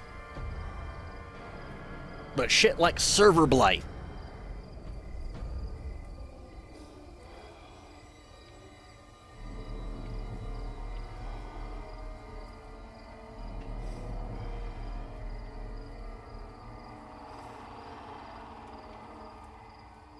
Then again, I'm one of those people who's like the old man of the internet. I'm like, people go, oh, what about Server Blight? What about this? What about that? I'm like, motherfucker, don't talk the dark magics to me. I was there when they were written.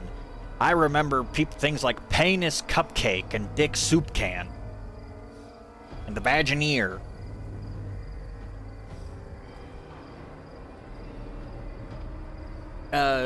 Oh god, what was it? The Five Nights at Freddy's VHS collection? I think it was. Not counting, fucking...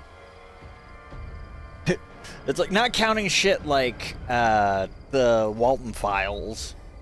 Because, like, yes, that is definitely Five Nights at Freddy's inspired, but it spiraled off into its own direction.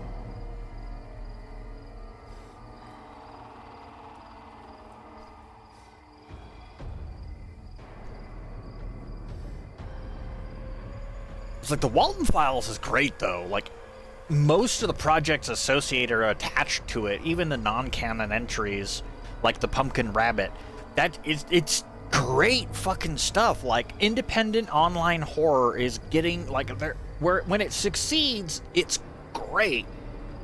But then you have shit like the fucking Backrooms, which started out as a great idea. Now it's just another SCP clone.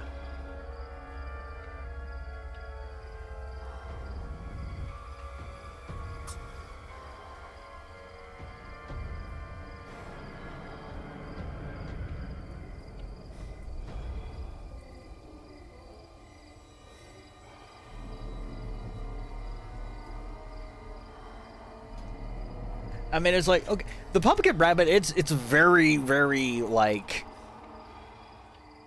it seems very childish at first, but some of the shit that happens is just like, Jesus Christ, that goes down a dark alley really fucking fast. It's like, oh, hey, look, the guy, he caught up to one of the kids and, oh God, he tore his face off.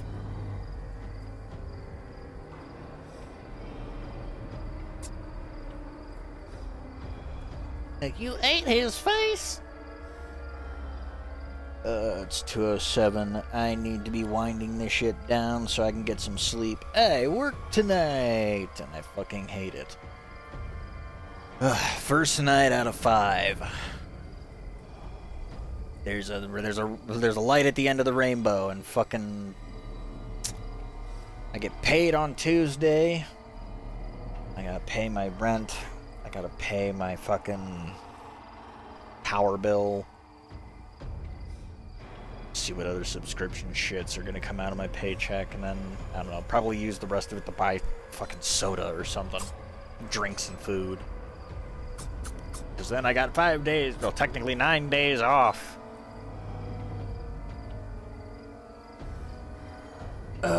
Gonna do my own little thing during that period. Probably gonna try to hit as many horror games as I can on my retro catalog. Cause like, let me show you something. Let me pull something up here real quick. Let me just do this. Let me blow that up. Select that here.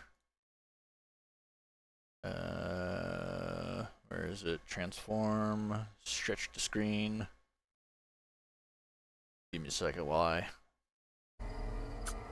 shift tab this just to make sure nothing goes loopy.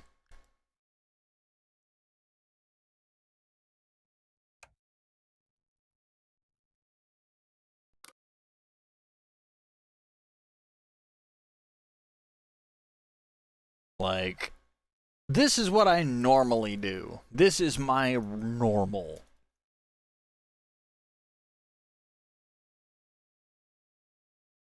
It's like, I have so many fucking games to play.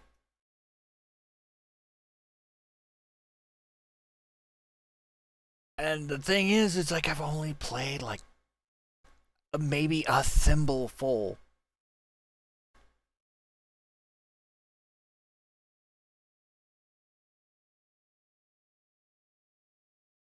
It's like one of these days I want to try to play as many of them as possible.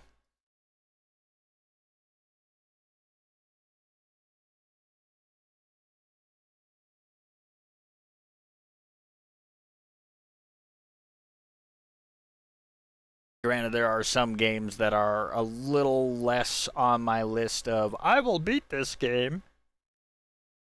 For example, this one right here. It's like, Nightmare Creatures. Is it a bad game? Not really. Is it a good game? I wouldn't say it is. Is it an interesting game? I mean, yeah. It has one of the most frustrating mechanics I've seen in a fucking game in my entire life. It's like, what do you get when you pair bad map design and a fucking... it's called the adrenaline gauge. And as you move, as you play each stage, your adrenaline gauge will drain faster and faster. The only way to refill your adrenaline gauge is by fucking killing enemies. The problem is, the enemies in the game hit like a fucking steam shovel. And some of them just don't want to fucking die. And once that adrenaline meter drops to the bottom, your health starts to drain rapidly. So it becomes a matter of, oh god, where do I go? Where's there an enemy that I can actually kill? Because I'm about to fucking die. Like, as a concept, it's a good game. In execution, it's fucking horrible. That's the PlayStation version. The Nintendo 64 version, while lacking in certain cutscenes, has the option to shut the adrenaline meter off. Why wasn't this an option for the PlayStation version, I wonder? And then my shelf of literal cursed games. You know, it's like fucking Superman, Daikatana, Illbleed. Though, from what I understand, Illbleed isn't necessarily bad, but it's also not great. It's strange. Strange in that, only in that way that, like, the late 90s, early 2000s could capture. Like, is it good for multiple plays?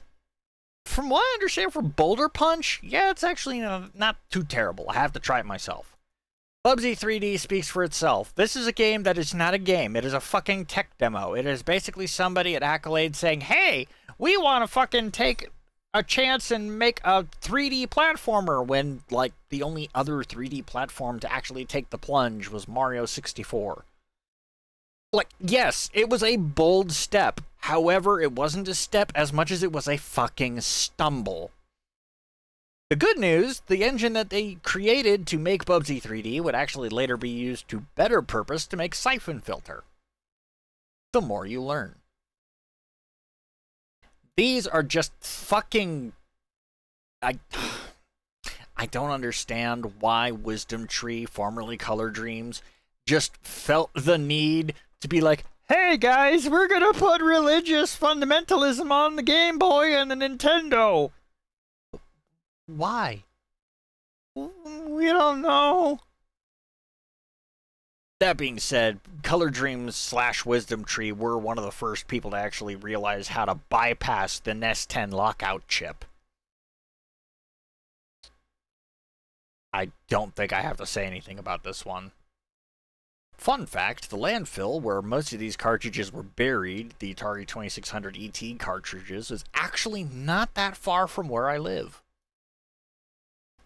The Genesis version of Action 52, not the right label, but I do own a physical copy of it.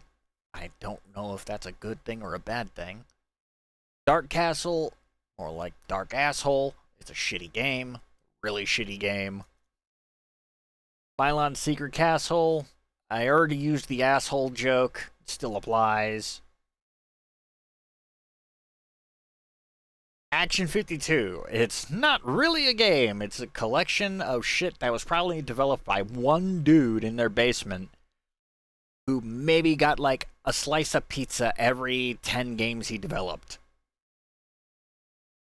It was also supposed to be the marketing vehicle for a new franchise that was called the Cheetah Men, and it was supposed to be like this company's answer to Ninja Turtles. Spoiler alert! Yeah, it didn't work. Dr. and Jekyll and Mr. Hyde, a very strange fucking game. On one hand, as fucking Dr. Jekyll, you can't attack anything, save for like bees or spiders with your cane. Everything else wants you fucking dead. Take too much damage, your stress meter builds up, and you turn into Mr. Hyde. You play the stage in reverse up to the point where you transformed, killing enemies with a Psycho Wave to lower your stress. However, if you make it back to the point where you turned into Mr. Hyde, you die instantaneously. Friday the 13th, the game. Shit. I'll simply say it like that. A confusing map layout, confusing weapon system, and the developers at LJN decided, hey, here's an idea. Let's make it one part exploration game, one part side-scroller, one part Punch-Out. Because whenever fucking Jason Voorhees shows up, how do you fight him? You punch him. The game turns into literal fucking Punch-Out. Also a little bit irritated that it's called Friday the 13th, and the enemy is Jason. Jason was not the enemy of the original Friday the 13th. It was his mother. It was Pamela Voorhees. If this was Friday the 13th Part 2, wouldn't bitch. But that's splitting apples and oranges. Terrible game. I can't get into it. My tongue is starting to hurt. Not terrible, just kind of mid. A NES port of a weird fucking light gun game for the arcade that really pissed off a lot of people. Mostly mothers that clutched their pearls. It was a very... how do I put this best?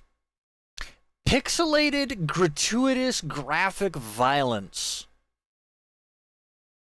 Like it is a very strange specimen.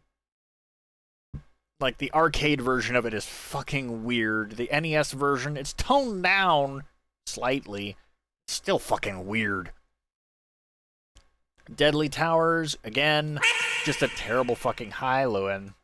Or no, that was you. I thought that was Lewin. Normally my mod will play the quack. It's kind of the reason why I made it for him.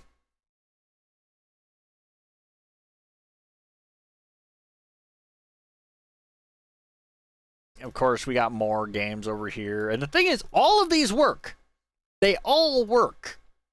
Like, I could pull any fucking one of these off the shelf, plop them into their associated console, and play them. Like,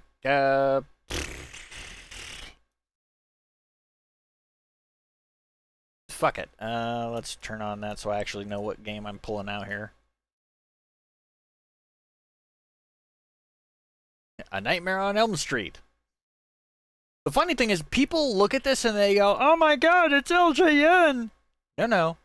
LJN just published it. The fucking developer of this game? Rare. Like, actually rare. You know, as in Donkey Kong Country, rare.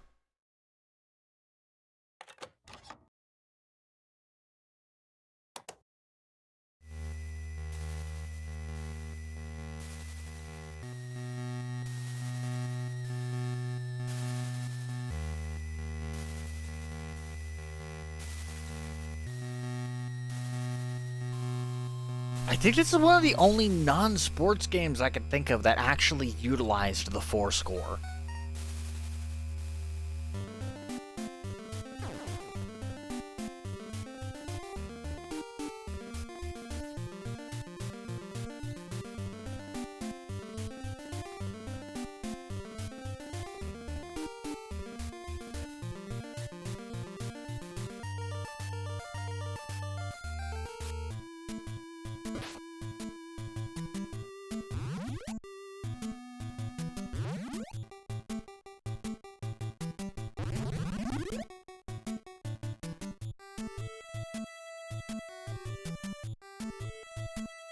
Yeah, it's like normally whenever I do like strictly retro streams, I'll usually like open a bottle of bourbon or something like that, and if people redeem them, just take shots. Maybe start rambling, reliving my glory days. Glory days. Like I have any glory days.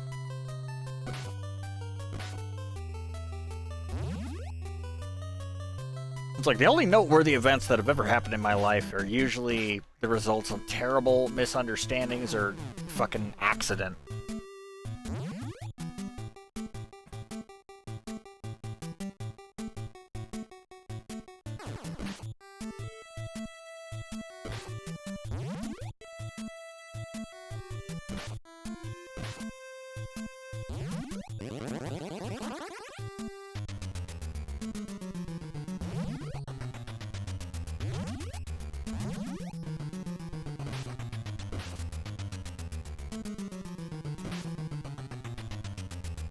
I wind up falling asleep.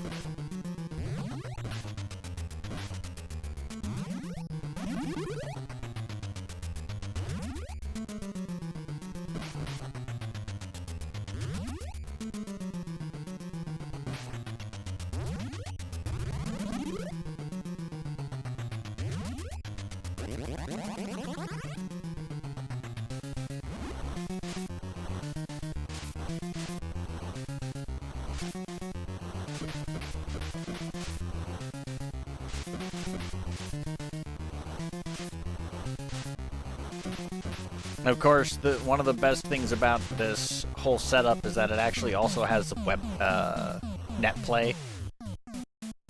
So, like, in the event that I actually had somebody else that, like, was into retro gaming or whatnot and had a similar library to what I've got, then I could technically, like, host a session and have them come in and play with me. Granted, some systems do not emulate multiplayer properly. Like, like that, old man? like they will literally have a fucking stroke. Like, Nintendo 64 is one that I tried so fucking hard to play multiplayer with a friend of mine, with my mod, and it was just like, yeah, no, that's not happening. It's just, the game just kind of sits there and goes, "Put me out of my misery, what are you doing?"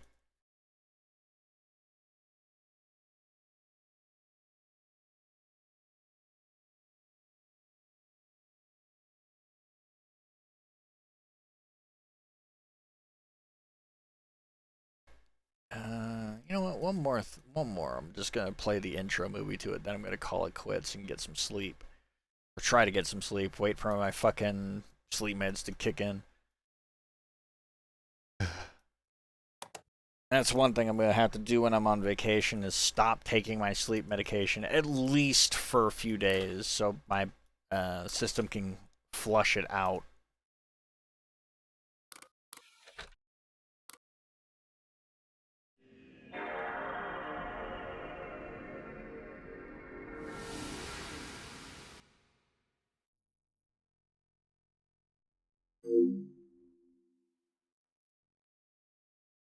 This is one of my favorite PS2 games.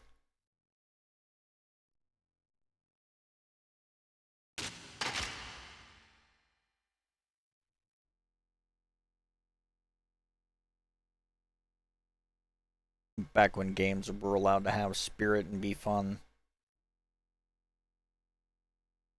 When games were allowed to have a sense of whimsy.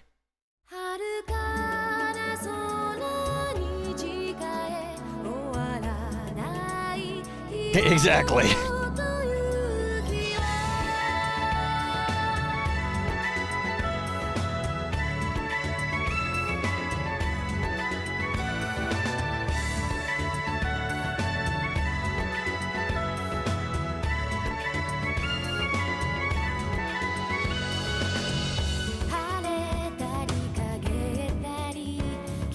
Honestly, if somebody announced that they were doing a remake of this game, a remake or remaster, however you want to put it, I'd throw money at it in a heartbeat.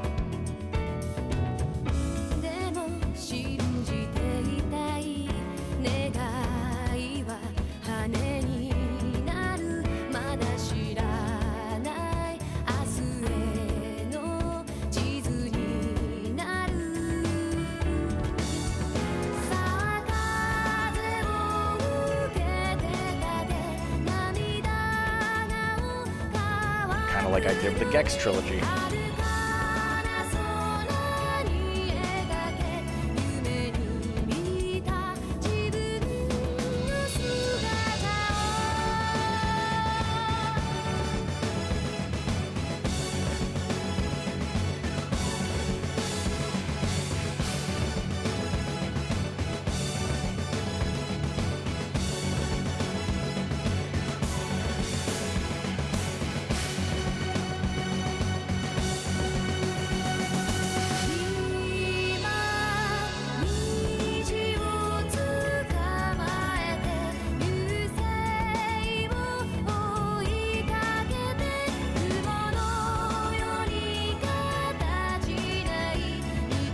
Basically. Like, here's the thing. I basically try to stay as engaged with my childhood as I possibly can. Even if it was like my late teens. It's just one of those things where it's like, the moment you start letting that shit go, the moment you start putting it behind you, it's when you start to fucking die.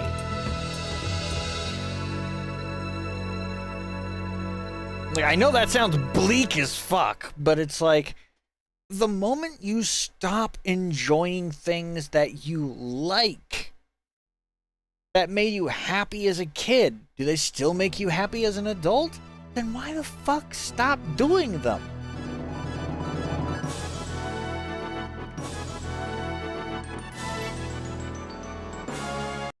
It's like,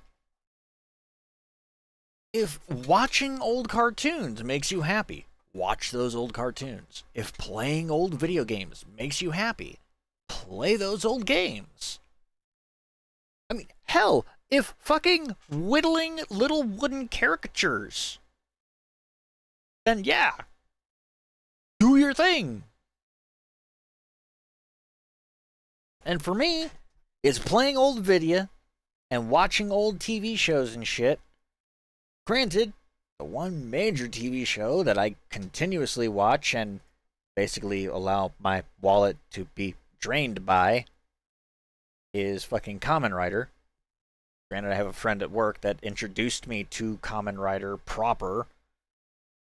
And ever since then, it's like, ah yes, Kamen Rider, that fucking that tokusatsu franchise that has successfully drained like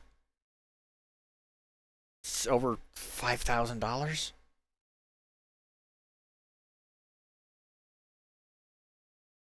Exactly. It's like there's literally nothing wrong so long as you're not actually fucking hurting people by doing what you enjoy. Then what's the fucking problem? And if people want to fucking judge you for liking plushes or watching cartoons or playing video games, fuck them.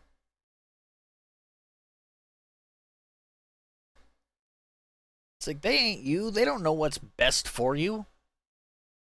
Like, they don't know how you feed your inner child.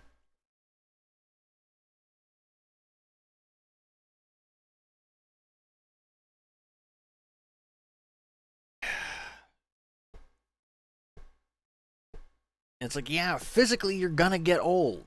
You're gonna grow old.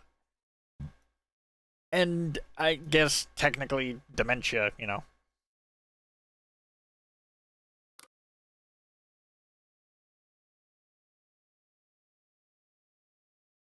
Oh, jeez.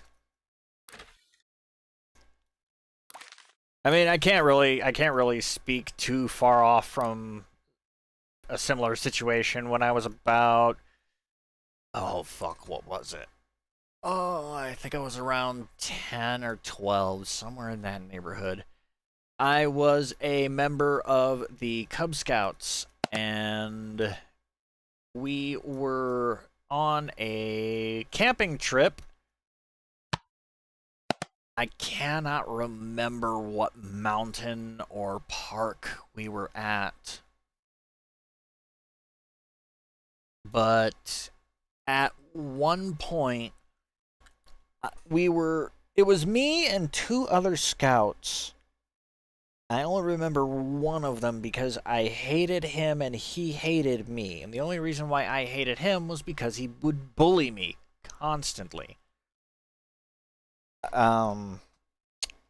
There was a large, I want to say it was a redwood that had been toppled, and it was pretty wide, like wide enough that a kid could walk across it no problem. And me and this group of kids, we're just sitting there doing the Cub Scout thing. We're just fucking exploring. We're being boys. We're just exploring, returning to our roots, so on and so forth. I reach the middle of the log tree, and this kid has his dog with him, and he has his dog basically antagonize me. Well, I wasn't hit by a vehicle. I was hit by a mountain. Because as I am walking over this log and his dog starts barking its full-blown fucking head off at me at his order, it scares the shit out of me, and my foot finds a patch of moss. Now, if this log was simply like covering a 5-foot, 4-foot, 6-foot ravine, you know, like a dry creek bed or something like that, that might not, like, it still would have sucked, but it wouldn't have been traumatic and potentially life-threatening as the 20-foot ravine that I fell into. I fell 20 feet down into a ravine, and my head cushioned the blow as I bounced off of the embankment of the ravine, the rocky embankment of the ravine. I, like, bounced off of it a few times, hit the bottom, blacked the fuck out, and when I came to, like, nothing hurt. It was weird, tranquil, and I was a little cold. I didn't know why. I didn't understand. I thought it was just, okay, maybe I fell in some water. So I go to sit up. I reach my hand up to my forehead because suddenly I notice a bit of pressure on my forehead, and I notice that my forehead is wet. I pull my hand away from my forehead. It is soaked in blood. Because on the way down, I had successfully split open the frontal vein on my forehead. And I was profusely bleeding. Right about then, as soon as I saw that I was bleeding, not a little bit, but a fuck ton, I proceeded to do what any other logical and sound-minded child of my bright little age would, and I screamed like a motherfucker. Like, I screamed like the fucking devil was on my tail and I couldn't move. Ironically, I really couldn't move because my leg wasn't broken, but Jesus fuck did it hurt. And it's like I had apparently gotten a concussion and a minor skull fracture.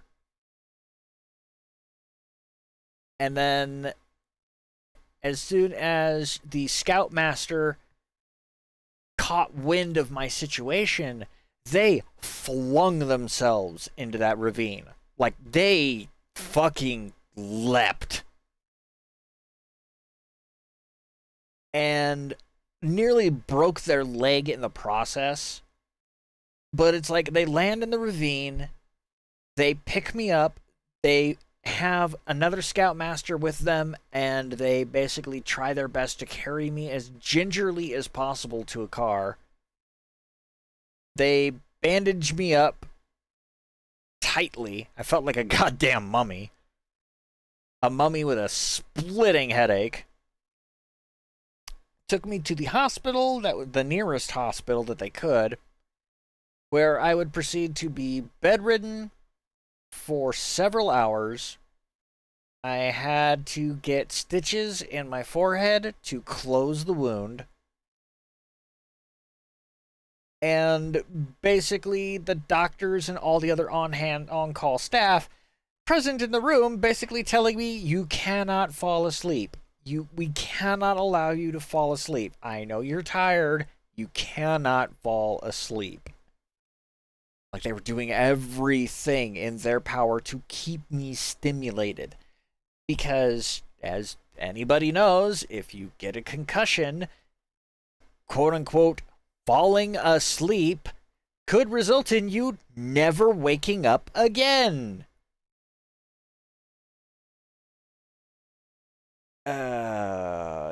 It was not fun. I think actually by that point, I was supposed to be turning Weebelo in like like a week or something.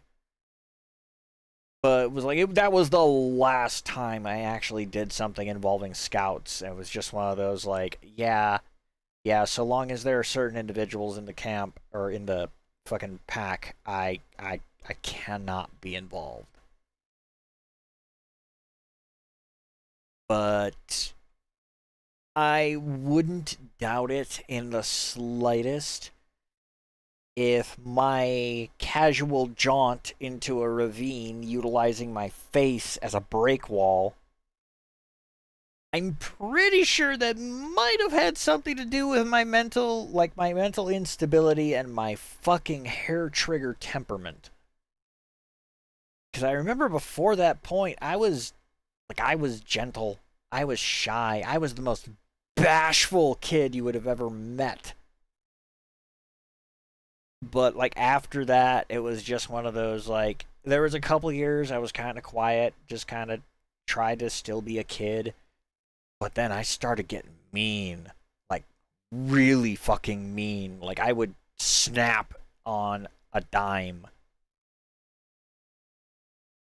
Things would be just fine, but then something would go even the slightest bit wrong and I would be angry. Like angry. Like real angry demon, like working on demon time angry. Which, of course, led to me being medicated for a good chunk of my, like, middle school and high school life. Until finally they realized the medications that they had me on were making me, like... On the one hand, when I took them, I didn't get as angry as quickly. But I was also, like... a zombie. Like, I was the closest thing to being a lobotomite as possible. But then we also discovered that if I went without the medications for like a day, 2 days, I would become super fucking aggressive. Like hyper aggression.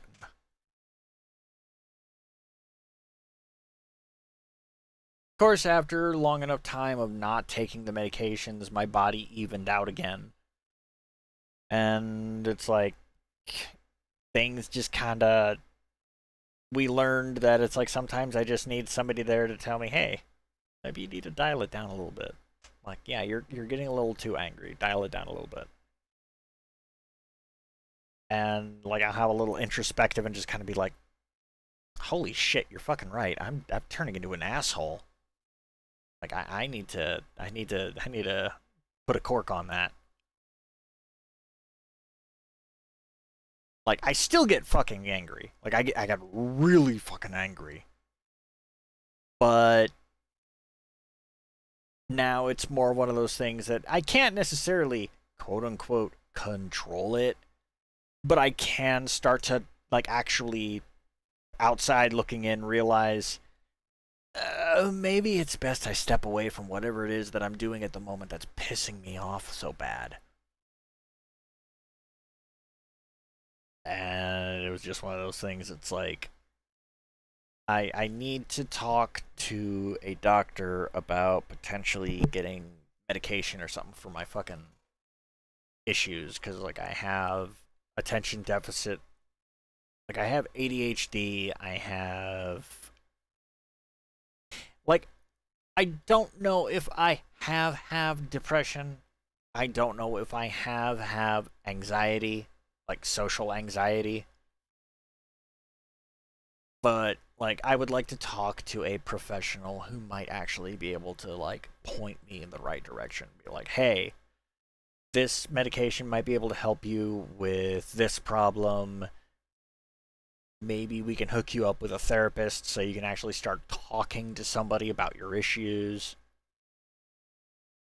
Because in reality, I'd much sooner talk to a professional who can actually help me with my problems than info trauma dumping or anything like that on random passersby on the internet. Kind of like what I'm doing right the fuck now.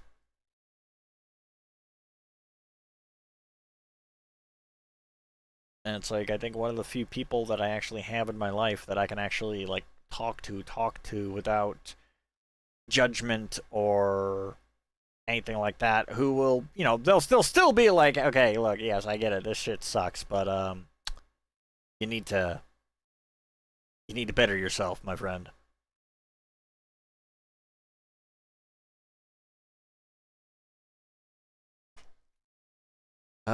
Believe you me, I am also curious as to where I sit on the spectrum, if I'm even on the spectrum. I mean, fuck, for all we know, like, a lot of the issues that I have could just be different ways of autism manifesting, but I'm not a professional doctor. I am not trained in the field of psychology. I do not know. All I know is the stuff that I was diagnosed with when I was just a small kid, and that was ADHD. Well, the thing is, they said I had ADD, ADHD, and it's like, well, one of those things isn't a thing anymore. It's like, we no longer call ADD ADD, it's just ADHD has 3 different flavors. And then, like, there are certain things that I will latch onto, and it will be my entire fucking life for God knows how long.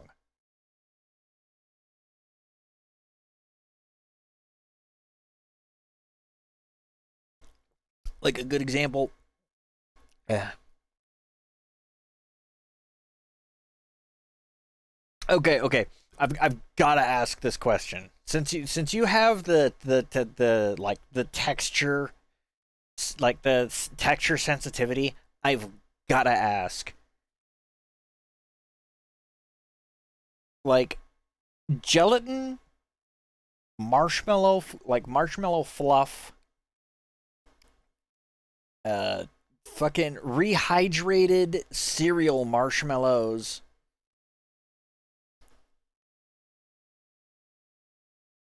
fucking microfiber towels. Specifically, microfiber towels when your hands are dry.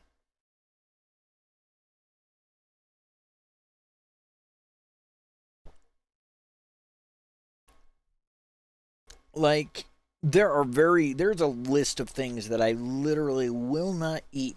And it's not because I don't like the taste. It's not because, like, oh, this is gross, I won't touch it. Oh, this is gross, I won't eat it.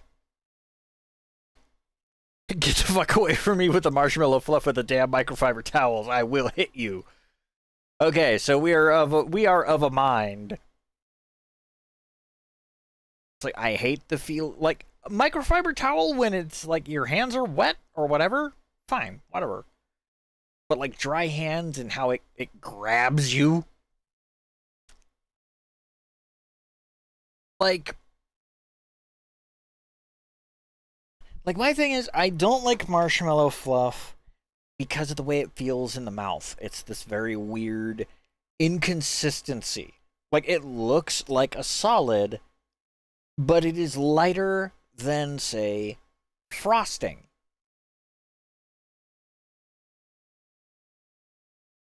Feel the cloth sticking to your skin. But it's like, frosting, I'm fine with. Especially like a good buttercream frosting. Or or cream cheese frosting. Oh my god, a good fucking slightly thick cream cheese frosting on red velvet cake. Something I should make again. I haven't made it in a fucking age. What you do is you take fudge brownie mix. Like, either fudge or just plain old milk chocolate brownie mix. You prepare the tin for baking it. You prepare the batter as usual. After pouring the batter, take a thing of like cherry pie filling and run ripples through the brownie, like through the brownie batter. Maybe adding a whole ass cherry whenever you can. Um, then after baking, let it cool, get either plain vanilla or cream cheese frosting, frost the brownies, and then garnish it with either chocolate sprinkles or shaved milk chocolate.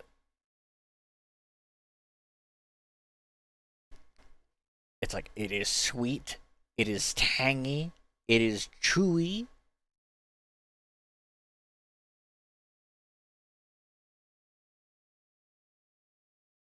The only problem is, and I have learned this from experience, if you use too much pie filling, it will basically cause the brownie batter to get soggy when baking.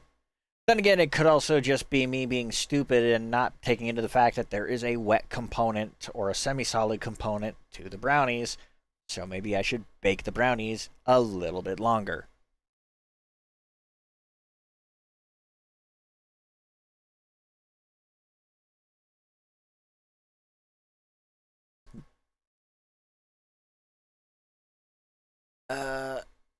Comfort texture. I would say like the other kind of microfiber, not like the microfiber shop towels, but like say microfiber sleep pants or something like that, where it's like very, very smooth and sheen and soft at the same time.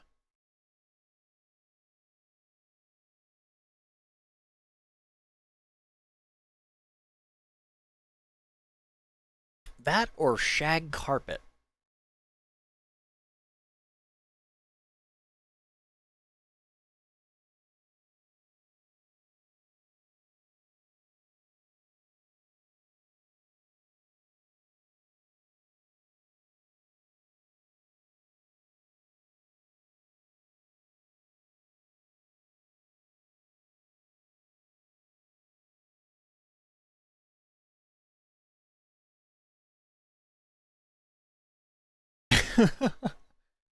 Oh no, trust me, Barg. I completely understand where you're coming from. Cause like, okay, here's the weird thing.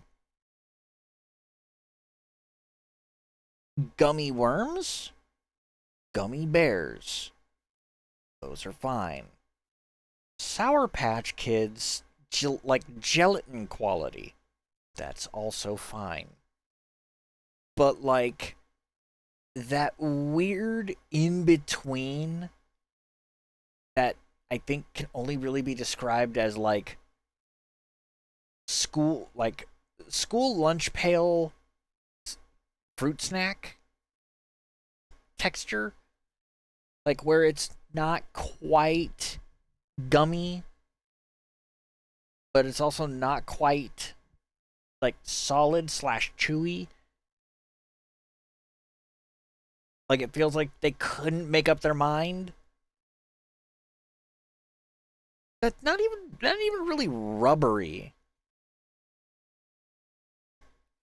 Like it's hard to put into words.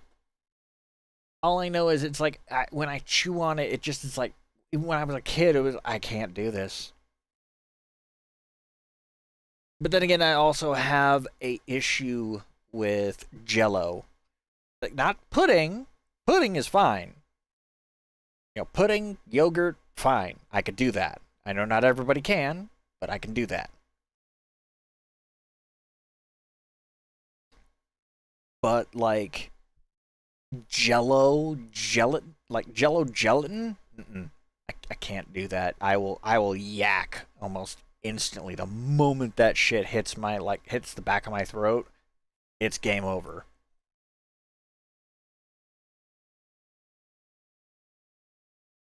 It has to be the good Jello, none of this generic shit. Like my thing is, my go-to, like if I were to say I have a comfort food, oddly enough, it's fucking not Jello. It's not pudding. It's not yogurt or anything like that. It's fucking vanilla. It's just fucking vanilla wafers. Vanilla wafers, cookies. Cookies and popcorn. Those are foods that I can just snack on and be like, yes, this is fine. It's like Nilla wafers, mini Nilla wafers. I'm fucking pissed that they stopped doing rainbow Nilla wafers because, yes, it's just food coloring in the Nilla wafer, but still, for some odd reason, it tickles the inner child and goes, ooh, colorful snack. Of course, I think another one is just fucking plain old Cheez-Its. They didn't call it gay wafers or pride wafers or anything like that. This was kind of before corporate pride strangled everything. It was just one of those things because it's like Nilla wafers. They had regular Nilla wafers, mini Nilla wafers, and I can't remember what they were called, like colorful Nilla wafers or something.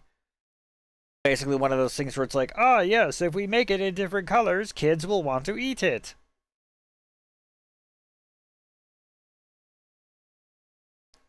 I don't know. Now I'm...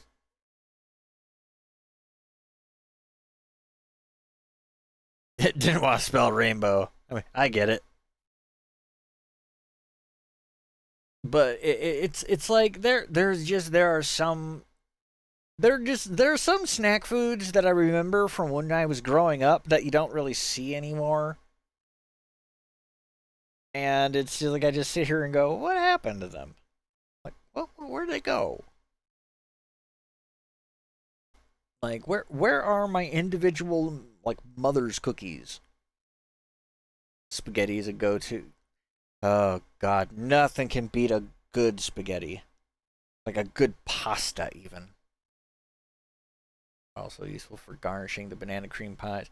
Well, yeah, I mean, Nilla wafers, oddly enough, make an excellent garnish. Kind of like, weirdly enough, Oreos. You hate fruit pies? How can you dislike apple pie? That whore for pasta. Oh, God. My problem is I can't cook for shit when it comes to those.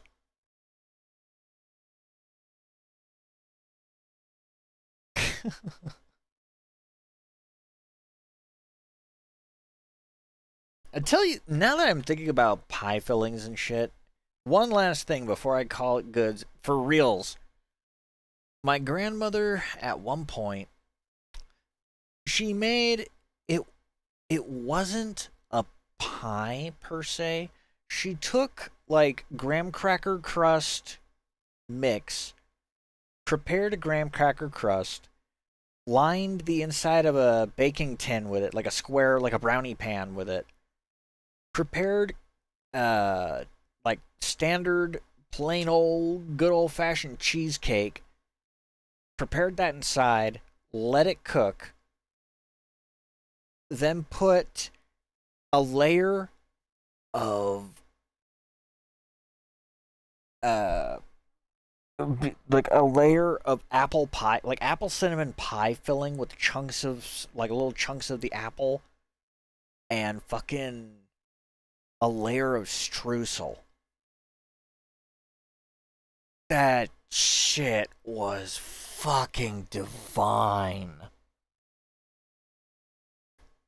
I mean, granted, I'm one of those people where it's like, yeah, I like plain old cheesecake, but I can only eat like maybe a slice because it's one of those desserts that it's like, yeah, it's good. It's just too rich for my fucking taste buds. Ugh. All right. I've been putting it off long enough. Thanks for hanging out, little ghost. YouTube Barg, and whoever our other two mystery contenders are. I see Junko's in there. But I am going to... I can feel my sleep meds actually kicking in. So I'm gonna fucking... boogaloo